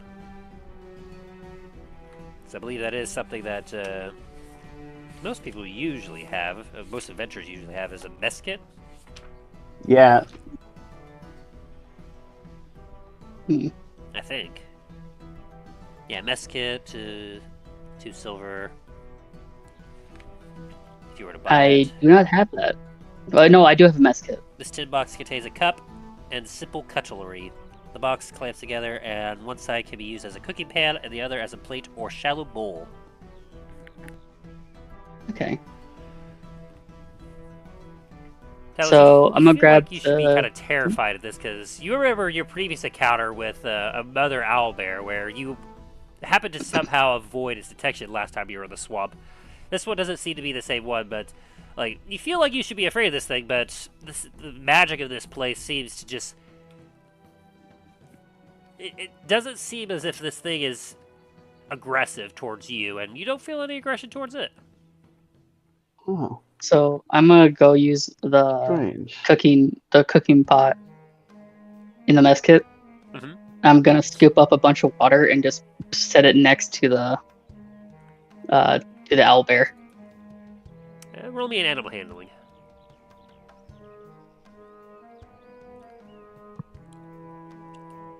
Fuck. Yeah, as you kind of set it down next to it, or you just kind of, you got a little bit of fear with you. Is like this thing is a lot larger than you, and like I believe Drallgon will know what owlbears are, right? Yeah, he's encountered them before. Yeah, and so you know what this thing is capable of, and your fear just kind of makes you a little tentative towards this. As you put the bowl next to it, you kind of take a few quick steps back as you watch it. It doesn't seem to acknowledge what you've done, as it's just lapping up water.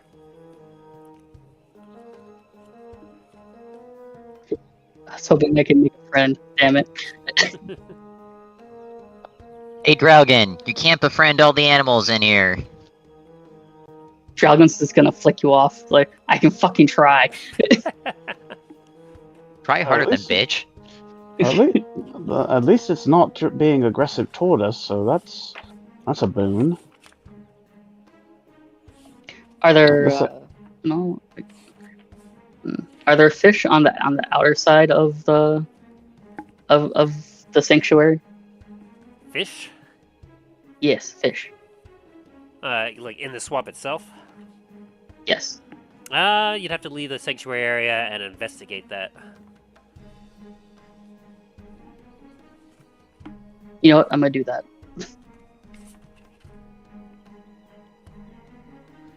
So as you kind of leave the sanctuary, you feel the immediate change as like the air is just surrounded, like just filled with bugs, and like it's like smells like it did before. Like it feels exactly like the swamp when you first entered it.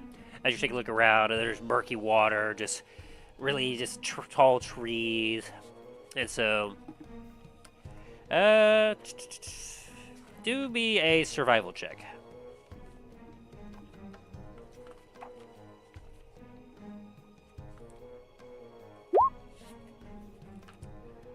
Let me see here.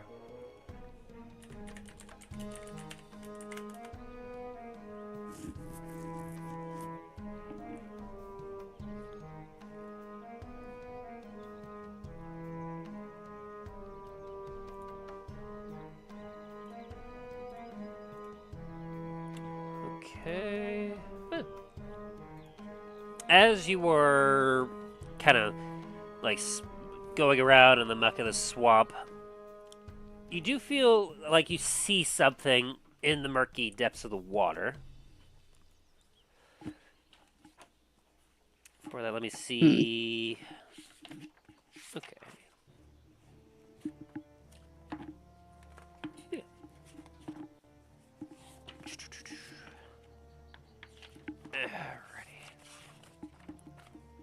Alrighty. Let's be a +3.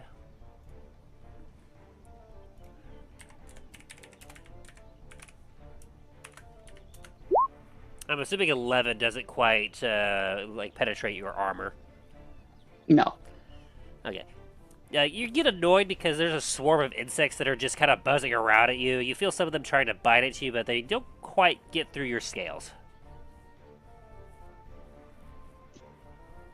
Yeah, my natural armor is at 16 Yeah, in first place.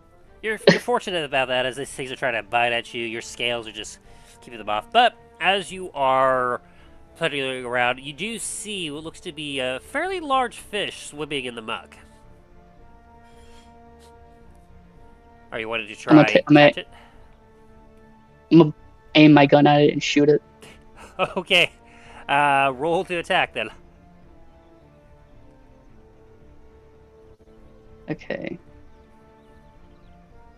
Well, this isn't the added one, so I'll probably need to go over to roll 20. What are you blocking at? Hey, what are you blocking at? What?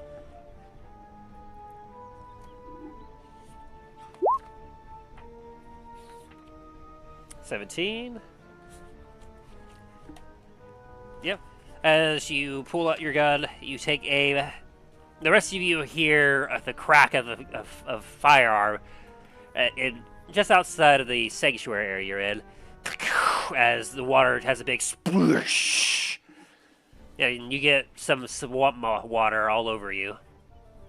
After a moment, you see the dead body of a fish rise up as you recognize what appears to be a largemouth bass.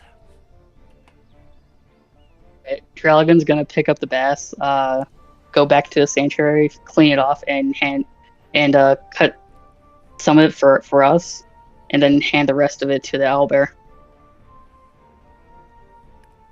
I feel like a better question would be: is the owlbear still here after hearing the gunshot? Let Oh me no. see.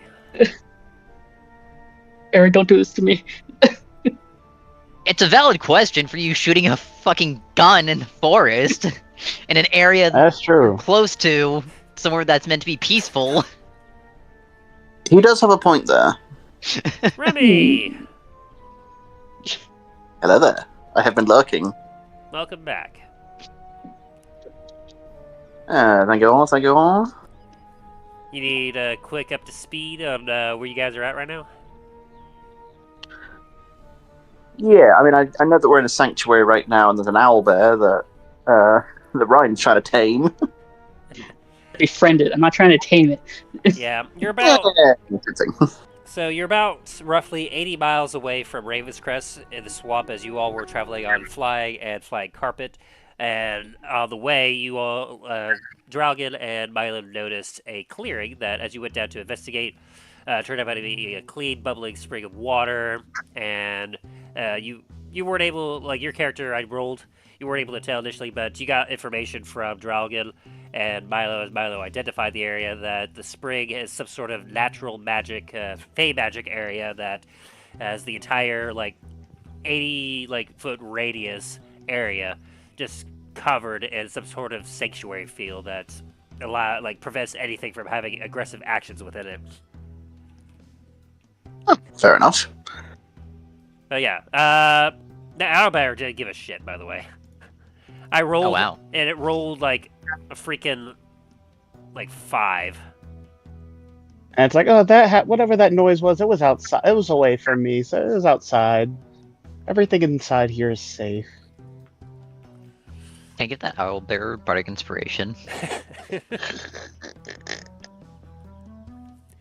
And so you kind of come in with this massive, like this big old fish, which, let me see, how big can those get?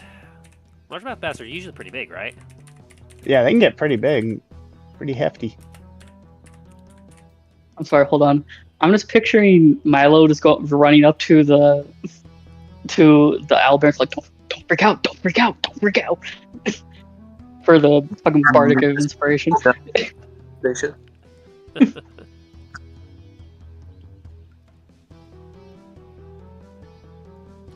see. Okay. Description and a maximum unofficial weight of 25 pounds. So let me do a quick roll to see how heavy it is. Also, Ryan, to be fair, Milo would be running up to that owlbear more like to be like, danger, danger, danger, nightmare, nightmare, nightmare. You got yourself a 9-pound bass here, Drallgon. Hell yeah. Pretty chonkers. Enough for Yeah, so I a cut- meal, but it's not too much. It'd probably be like, if you were to like spread, like share it, like it'd be worth maybe. It's probably worth about 1 ration total. All right. I'm.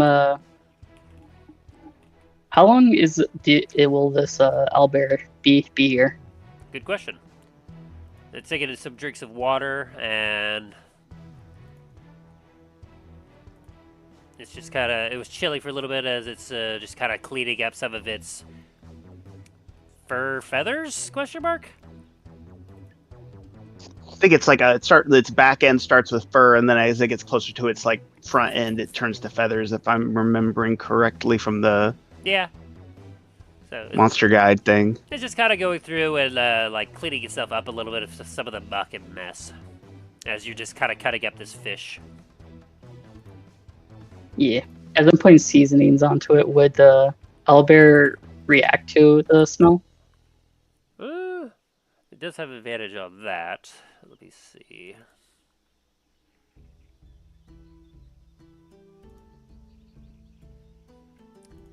$19.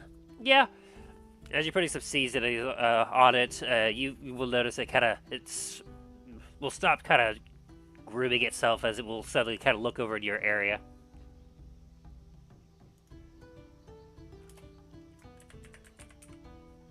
All right. As I'm get finished up cooking it, I'm gonna take one fillet and eat it myself, and then give the rest over to the owlbear. Did you cook it or not cook it? I did cook it. Okay.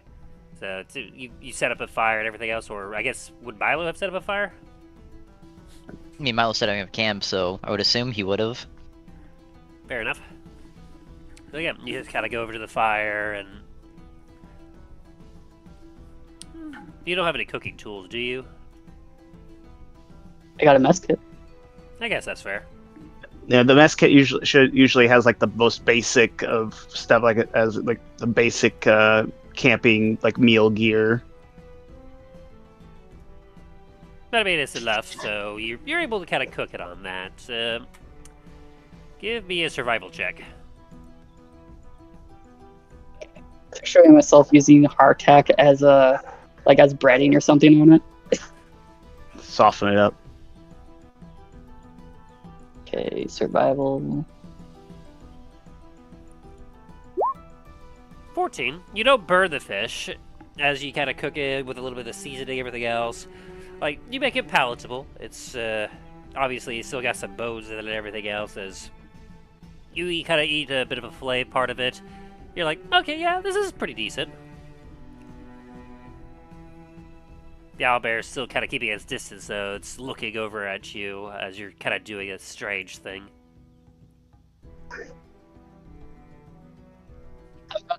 Grab a plate, put the fillet on it, and kind of just set it halfway over to the owlbear.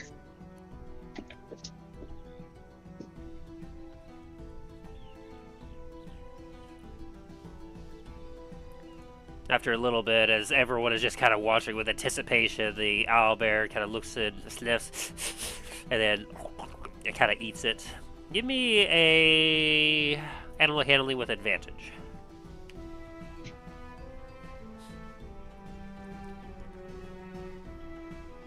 Fuck. Okay, I need to roll it again. That's why I say with advantage. An 8. 8. Are you sure about that? Ooh, are you giving him inspiration? Something like that. Silvery barbs. Oh, do I need to roll again? Yeah. Okay. You got this. 12. 3. Plus 3? No. You would use the 3. Or wait, no. Sorry. You'd use the 8 still. Oh, what? Yeah, the silver barbs is a bit of a negative thing. It's why he usually uses it on enemies. Oh, okay.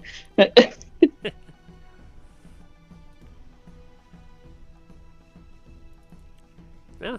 Well, even with an 8, this thing is like it's feeling pretty mellowed out as like it eats the fish.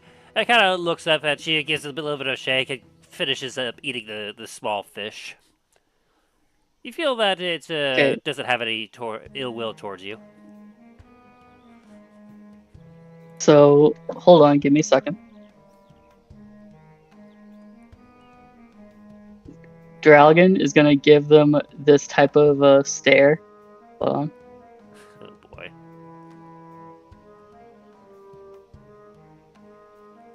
And he's gonna whisper, "Can I keep him?"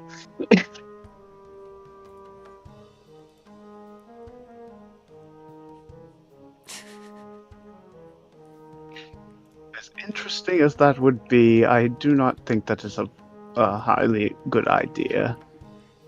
Oh, I know it's not a good idea. Drallgon, with all due respect, how the fuck are you gonna get him back? Teleportation? Hey, and we saw how well that worked out last time. I thought you were gonna teleport us over to Ravenscrest so we don't have to be in the swamp for another 3 days. Drallgon just slumps over. Yeah, Well, I mean, he could teleport us over there with the owlbear, but I think the owlbear would not He is exactly... He is not going inside Comet's Landing, god damn it. How about for now, just leave the owlbear be and try to settle down for tonight. I'm gonna name him Boris. Drallgon. You hear a giant. What's up? Smells good. Any more? The rest of you kind of What? hear a deep grumbling.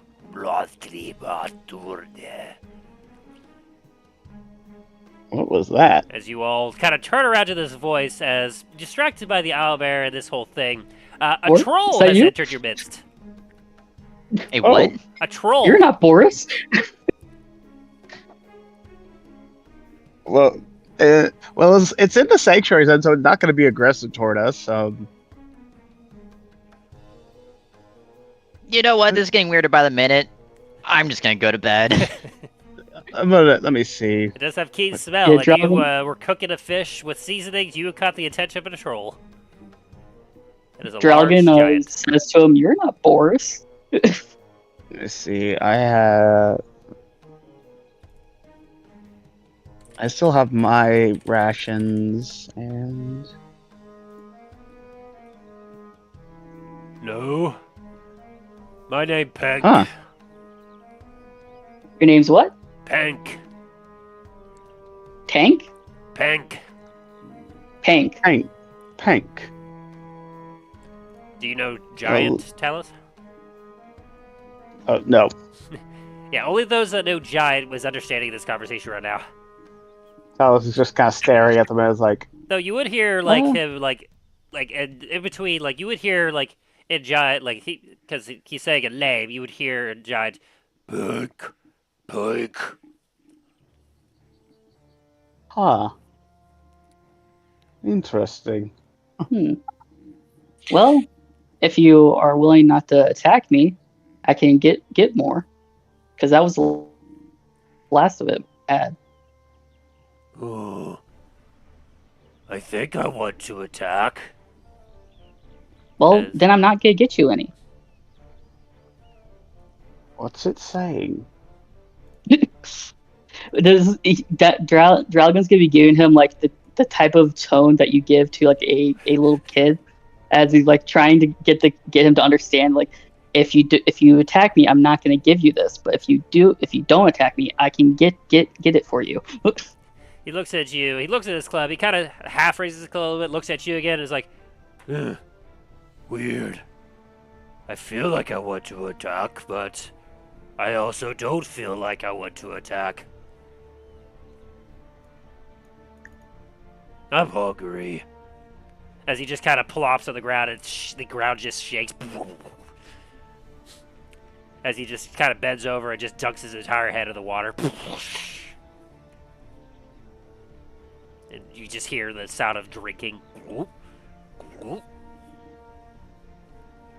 What's going And he on? pulls his head out, and he's just absolutely just drenched in muck. And I will say, for as nice and peaceful as this hole is, like, you all just can't help but notice that he stinks really bad. Talus Hey, was just like, ugh. Well, Like this that. is our friend over here. His name is Pink. He smelled the fish I was cooking, and he wants some, but I'm all out. I offered to get more, but he said he wants to attack me, so I told him, well, I'm not going to do that then. I think we'll be fine as long as we all stay here. Yeah. Hold on, let me talk to Pink again. Hey, Pink. As I'm talking back, and I'm talking giant again. If you promise not to attack me, I'm willing to get more of that fish and cook some for you. Okay. But you also have to do one thing for me. Uh, I'm gonna pull out some soap out of my bag. Use this on yourself. You're gonna need to slather it onto your body. It's gonna make you smell better. You're also gonna feel a lot cleaner.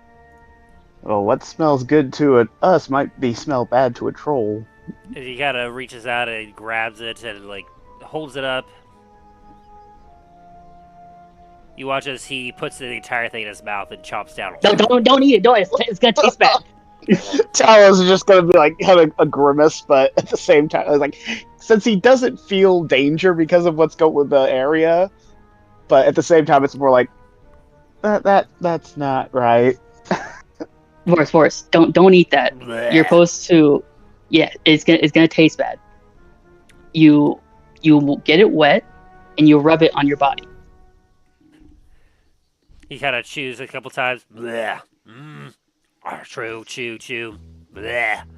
Stop eating it. Chew. God He damn it. swallows it. That was my only bar of soap. Lizard food strange. Pink. That wasn't food. How about you tell him just to lay down? I'm saying this in giant, like, Pink. That wasn't food. Like, Talus is kind of just watching, very bemused at this It point looked right like now. food. Yeah, it wasn't food. It's made of fat, but it's not food.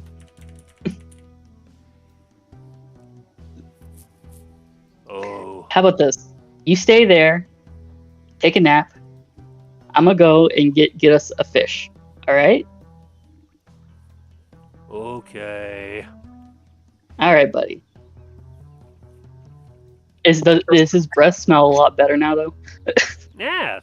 There's a few bubbles that kind of pop out of his mouth. He's got squeaky clean teeth now. All right, I'm gonna go search for more fish. All right, roll for survival.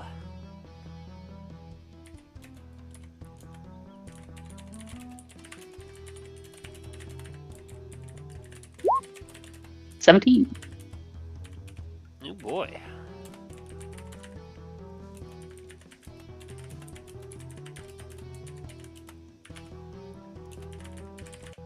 Alrighty.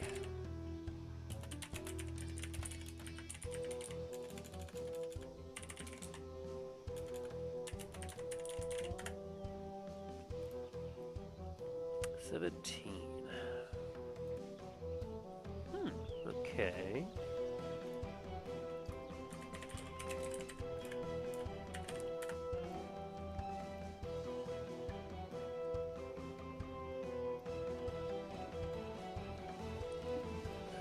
Okay. As you are kind of looking around, you actually see a small school of some smaller fish.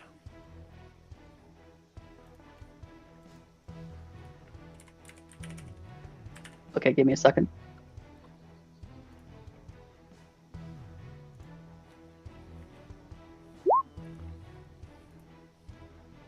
I'm gonna try to get two of them.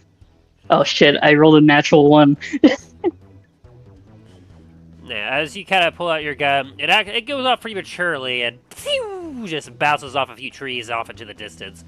Now your next shot, sploosh, more than definitely just kind of hits the water. Roll damage.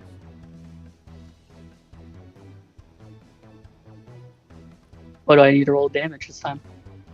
Just to see how many you might get with this one shot. Oh, hell yeah.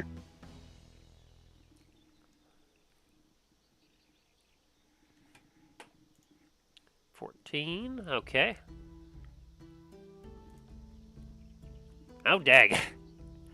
Well, as you take a shot into the water, there's like a massive sploosh in the water. And landing on the shore, like on whatever like land is nearby and floating up to the top of the water, there's about like 12 2-pound crappies that float up to the surface. Or land on the ground. Okay, I'm gonna grab my bag of holding and kind of just scoop all of them up. Yeah, you got about 24 pounds of crappie. All right, and I'm gonna walk back and clean off the fish.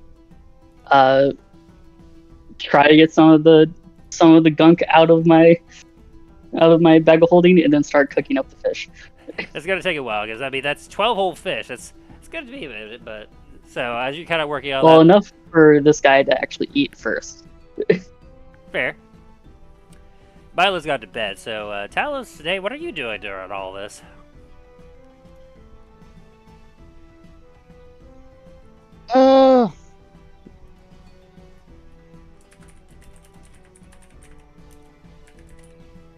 Other than Talos setting up like his tent and stuff, like he's kind of bemusedly at the moment because it's an awkward feeling for him because he knows that this is a troll. This is something that normally would attack them on sight, but because of what's going on with the area, completely feels that chill. Just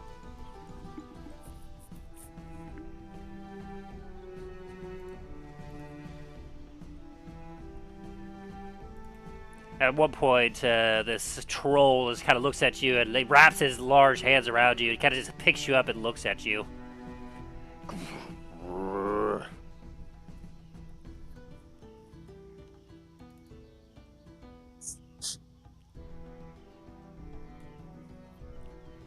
He says something in Jai that, in the distance, Drallgon, you're able to hear him say, like, lizard like other lizard. Wrapped in shinies. Whereas you just kind of hear him just look at you, just, like, giving you the eye as he just looking at you, you just hear him,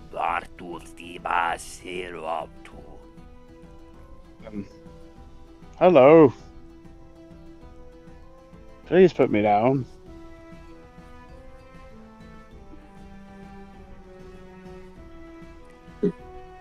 Dane's going to kind of look up at him and just go, "Hey, big fella, you might want to put my friend down, please." In giant, of course. He kind of looks down at you. Whoa. He puts Talos down as he looks at you. You are a small thing. As he kind of cocks his head at you and whatnot.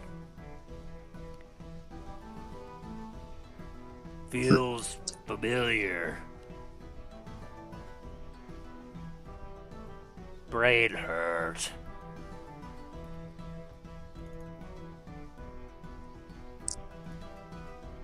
Do I recognize this guy at all? Not at all. Okay. You just recognize it as a troll. But you know that the dwarven people have a bit of a history with trolls and giants in general.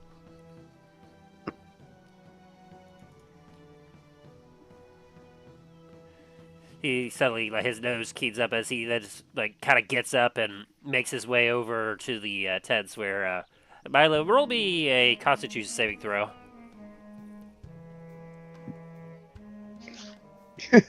Oh boy. Oof.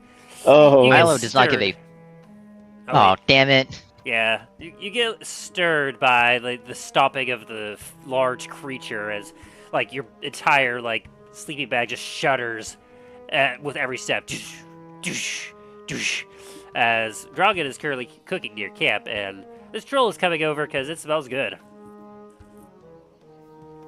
I was gonna pop his head out. Drallgon, I swear to God, this better be the last fucking thing you try to befriend in here. It's more trying to make sure it doesn't attack us if anything happens to the sanctuary. It wouldn't fucking do it! It's in a sanctuary! Yeah, what if this thing turns off? I'll fucking take my chances.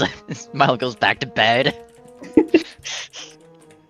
By the way, while you were hunting for fish, the owlbear like wandered off. Oh no, Boris! Damn it, alright.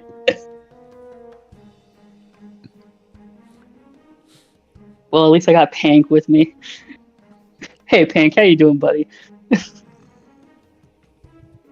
He reaches down and picks a fish directly off of your cooking pan. Oh, what? That's gonna hurt. Is your hand okay, bud? Let's see.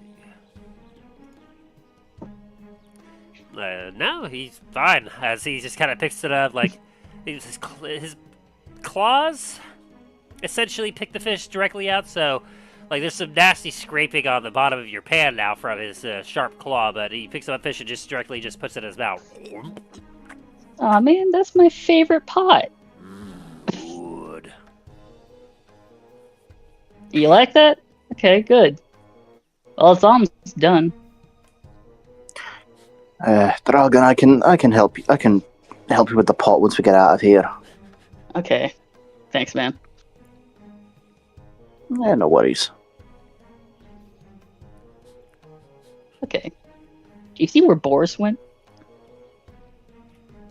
To be honest, not really. I think he kind of wandered off outside of the field, so I don't know. He's somewhere out there. Oh, I'm lucky he didn't run into me then. I probably would have died.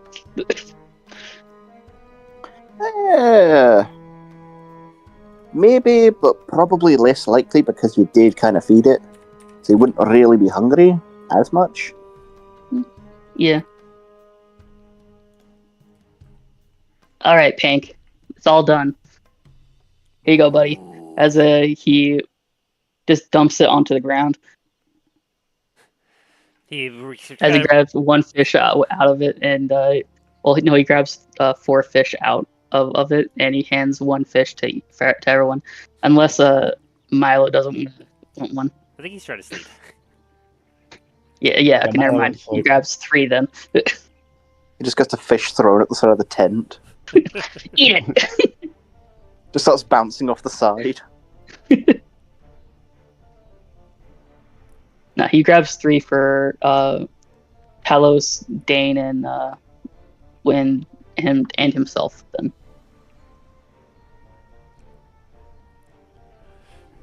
Yeah, this Pank, Well, he reaches okay. down with one claw and just, like, scrapes up the ground itself and just eats all the fish and the dirt and mud and all in one just...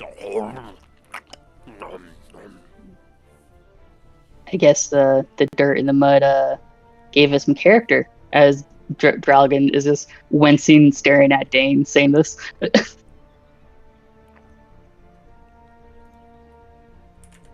I guess a lovely earthy aroma Yeah, maybe.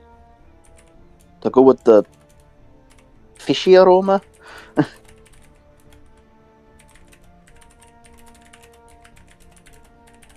Listen, I haven't really met many trolls outside of combat, so this is an odd experience, I will say.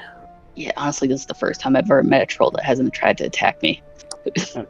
Talos is just nodding along while like just kind of watching him at the same time, but just kind of nodding along to what you got to the other two are saying. It's like,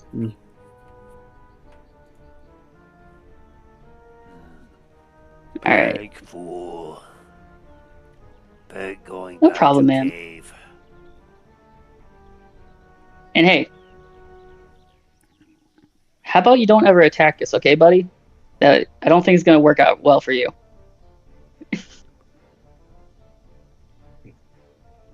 Pig won't attack if Pig not hungry.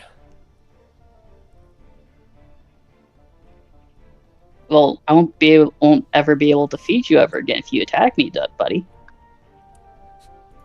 Do a persuasion check.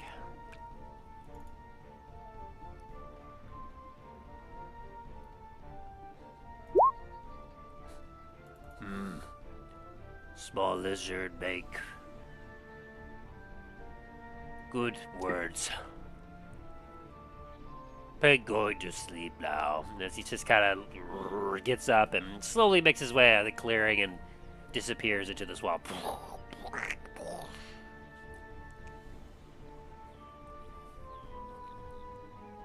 that was interesting. I think I made 2 friends today.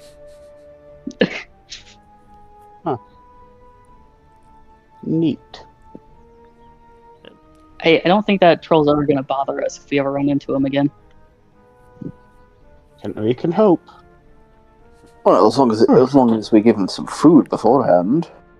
Well, Well, yeah, but like I think it's more of if he sees us, then he'll at least wait for us to get him some food if we don't have it immediately.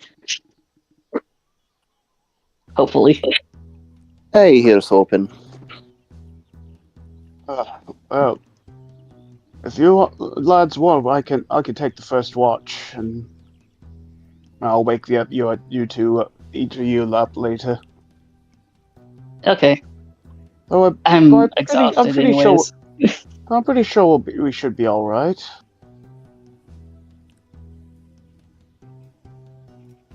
Drallgon's gonna immediately fall asleep as he's sitting where he is.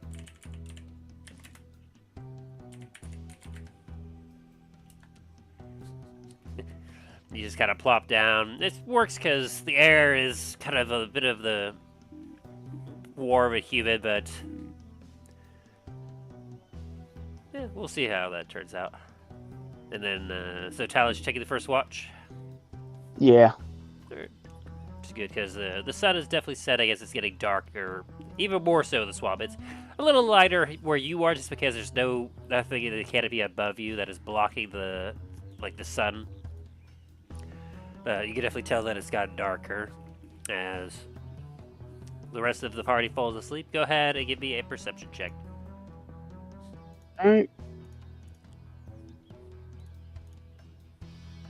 Oh, great. One sec. Gotta reload the page. It's like, oh, you haven't touched me in less than 10 seconds.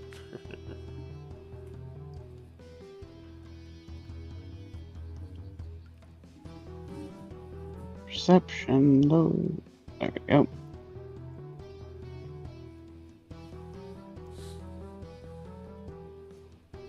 22. Ooh, nice. Very nice. Yep. As you are taking your watch, you notice there's a decent amount of activity going on as you're kind of keeping watch from your camp. You can see lots of different creatures kind of rubbing on up to the clean water and taking some drinks before making their way out. You kind of obviously you take the time just to kind of keep an eye on them just in case something were to happen, but for the most part, you feel relatively safe in this area as you see rats kind of coming up to the clean water, disappearing. A few kind of frogs make their way up, a few snakes. A lot of swamp creatures are just kind of coming and going from this spot. You get a little nervous as well when you start to see some crocodiles making their way over and into the water, just to just kind of hang out nearby. But a few of them kind of roam off, especially as you see, like you notice as one of them kind of comes up to you and is just kind of staring at you, just right at your feet. But they don't ever seem to be able to kind of get their mouth open enough to try and bite you, and so they just kind of wander off back into the swamp.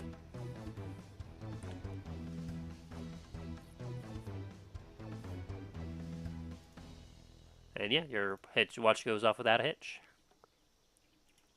I'm gonna go ahead and wake up Dane. Right, Dane, your watch up.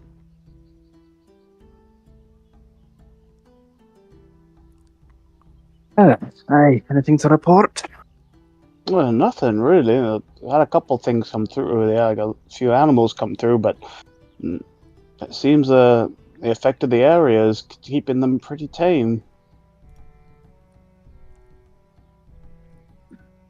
Hey, fair enough. Well, you go get some rest. Was it... Did you know if Drallgon said anything about taking watch after this, or... Because he kind of just, passed out. If anything, you could try waking him up. I'll see if he'll take the neck. If you can't, we should be fine. Hey. Alright, I'm up. Talos kind of just gets himself comfy and kind of plops down. So, are you, those of you just are you sleeping in your tents, or did Milo just set those up for nothing? Talos is in his tent. Okay. Yeah, they would have also been plopped in a tent. I think the only one who wasn't would have been Drallgon, because he's slumped over on Yeah. Yeah. Basically, he's tired from flying all day. Just gonna get a picture of Milo waking up in the morning, looking outside, seeing literally everyone just not at their tents and being like, "What the?" This is fucking bullshit! I worked real hard. Alright, Dan, give me a perception check. Yeah, ready? An 18. Solid. As the light gets later, you're noticing just less and less activity as what Talos had experienced, as a lot of things seem to be sleeping, but you definitely hear a lot of insect activity outside of this clearing, as you're just kind of doing some slight patrols and looking around. You feel thankful that this sanctuary seems to be protecting you and the rest of the party from insects in particular, because you know that they would be eating you alive right now if they had the chance.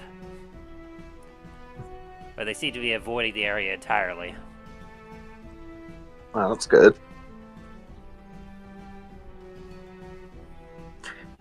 Maybe we can make a portable sanctuary to follow us around, especially in the swamp.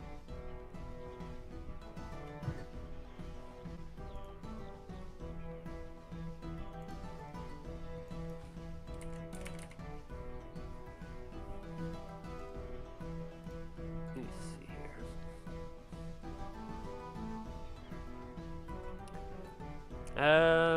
It does start to get cooler as it is later on in the year, and I will say, Drallgon, I'll need you to make me a Constitution saving throw. Well, shit. Okay. Guess that's what I get for role-playing no characters tired. I mean, it's fun and everything else, but unfortunately, if it's late fall, getting onwards towards winter, in the swamp where things are wet, and it's already going to be a lot colder. Especially with the hemisphere of this is. Hey, 18, that makes you save. You're able to still sleep soundly and peacefully. Nice. And the rest of your watch kind of goes off without a hitch, Dane. Very good. Um. So would Drallgon be sat on the floor or on like a log or a tree stump or something like that? Probably, I would like him to be more on a tree stump and just sitting there, just asleep.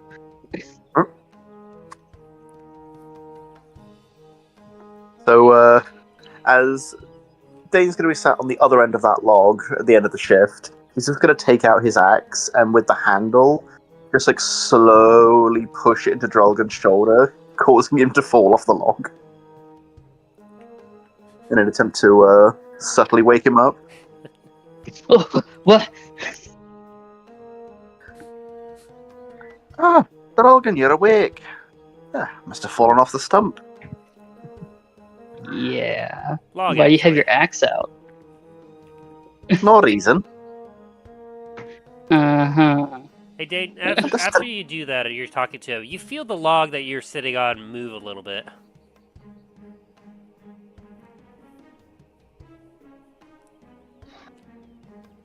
Oh dear.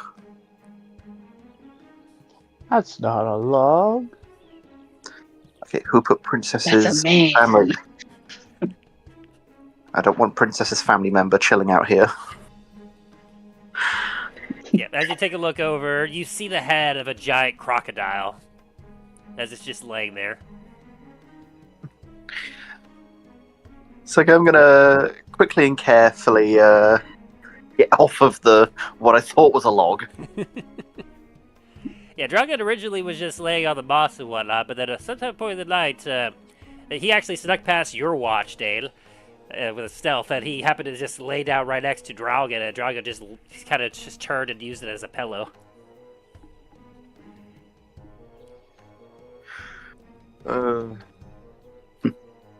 Drallgon, our very own Disney princess.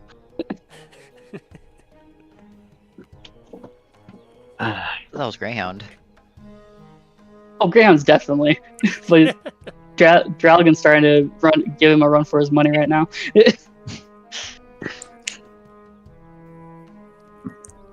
Well, nothing's really happened for tonight. Although apparently we now have another gator just chilling out in the camp. So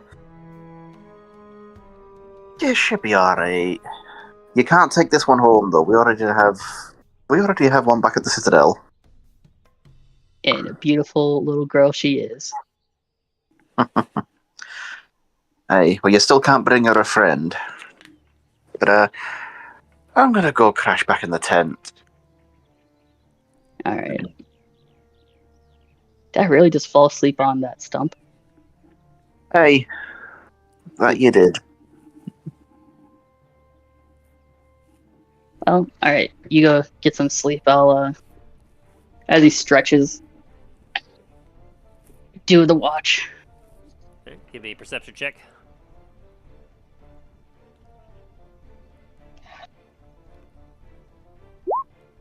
$27, good lord, a 19 from you. You feel a lot more rested after like your sleep, and you feel a lot more alert as you're kind of taking a look and keeping an eye out everywhere to making sure that nothing's going on, that nothing's happening, as you can start to see the light returning to the open canopy above you as the sun is beginning to rise. You feel the magic within you starting to like get restored.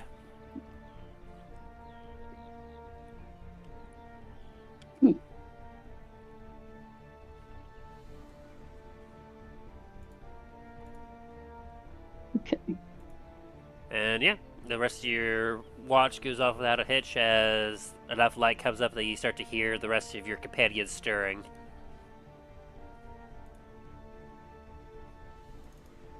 Oh, is it time for everyone to wake up? Yep. Oh, okay. It was just you three doing the watch.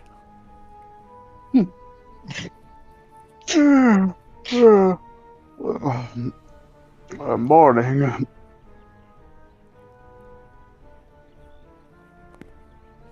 So as you see, Good is morning. Drallgon just sitting on top of a giant crocodile. Oh. Drallgon, you know you're sitting on a crocodile, right? Oh, Flapjack over here? Yeah. Of course you named it. Well, we should start packing. Getting ready to move on.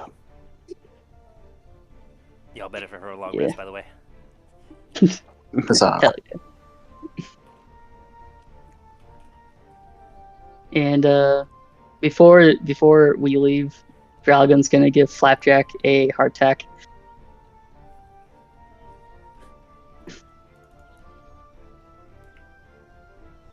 It'll kind of just like give that like gator growls. It's just chops on it a little bit. All right, and then he's gonna help He's gonna help pack up all of the camping supplies.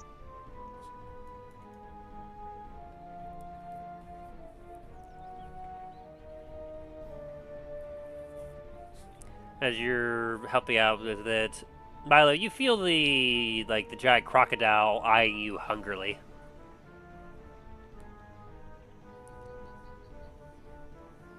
Drallgon? Yeah. Tell your new friend to stop fucking looking at me.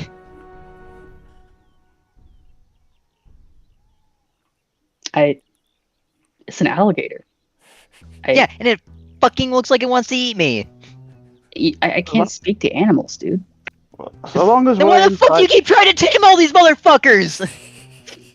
we should be fine as long as we're stay inside here. And plus, once we get up in the air, it can't reach us. Yeah, that's easy for you to say when you're fucking the same size as the damn thing.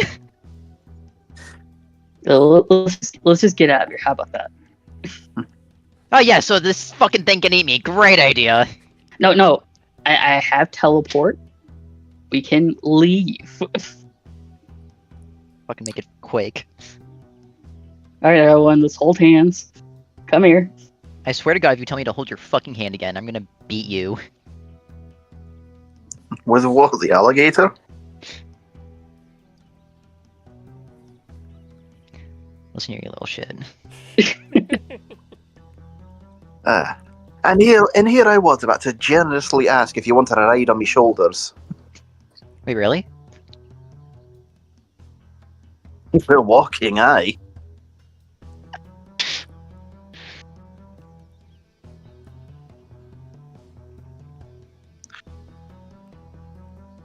All right, everyone.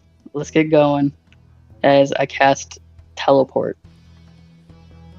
Where are you casting teleport Spells. directly to? To what's that place called again? What's that Comet place Landing? called? Comet's Comet's Landing or Ravenscrest? One of the two.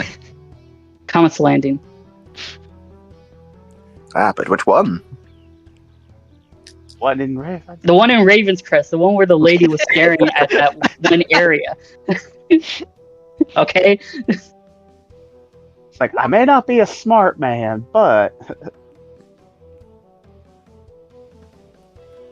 Alrighty. Ooh. Alrighty, so as you kind of take a look at this grove where you feel the nice peaceful serenity that you have it all, the giant crocodile just kind of gives a hiss.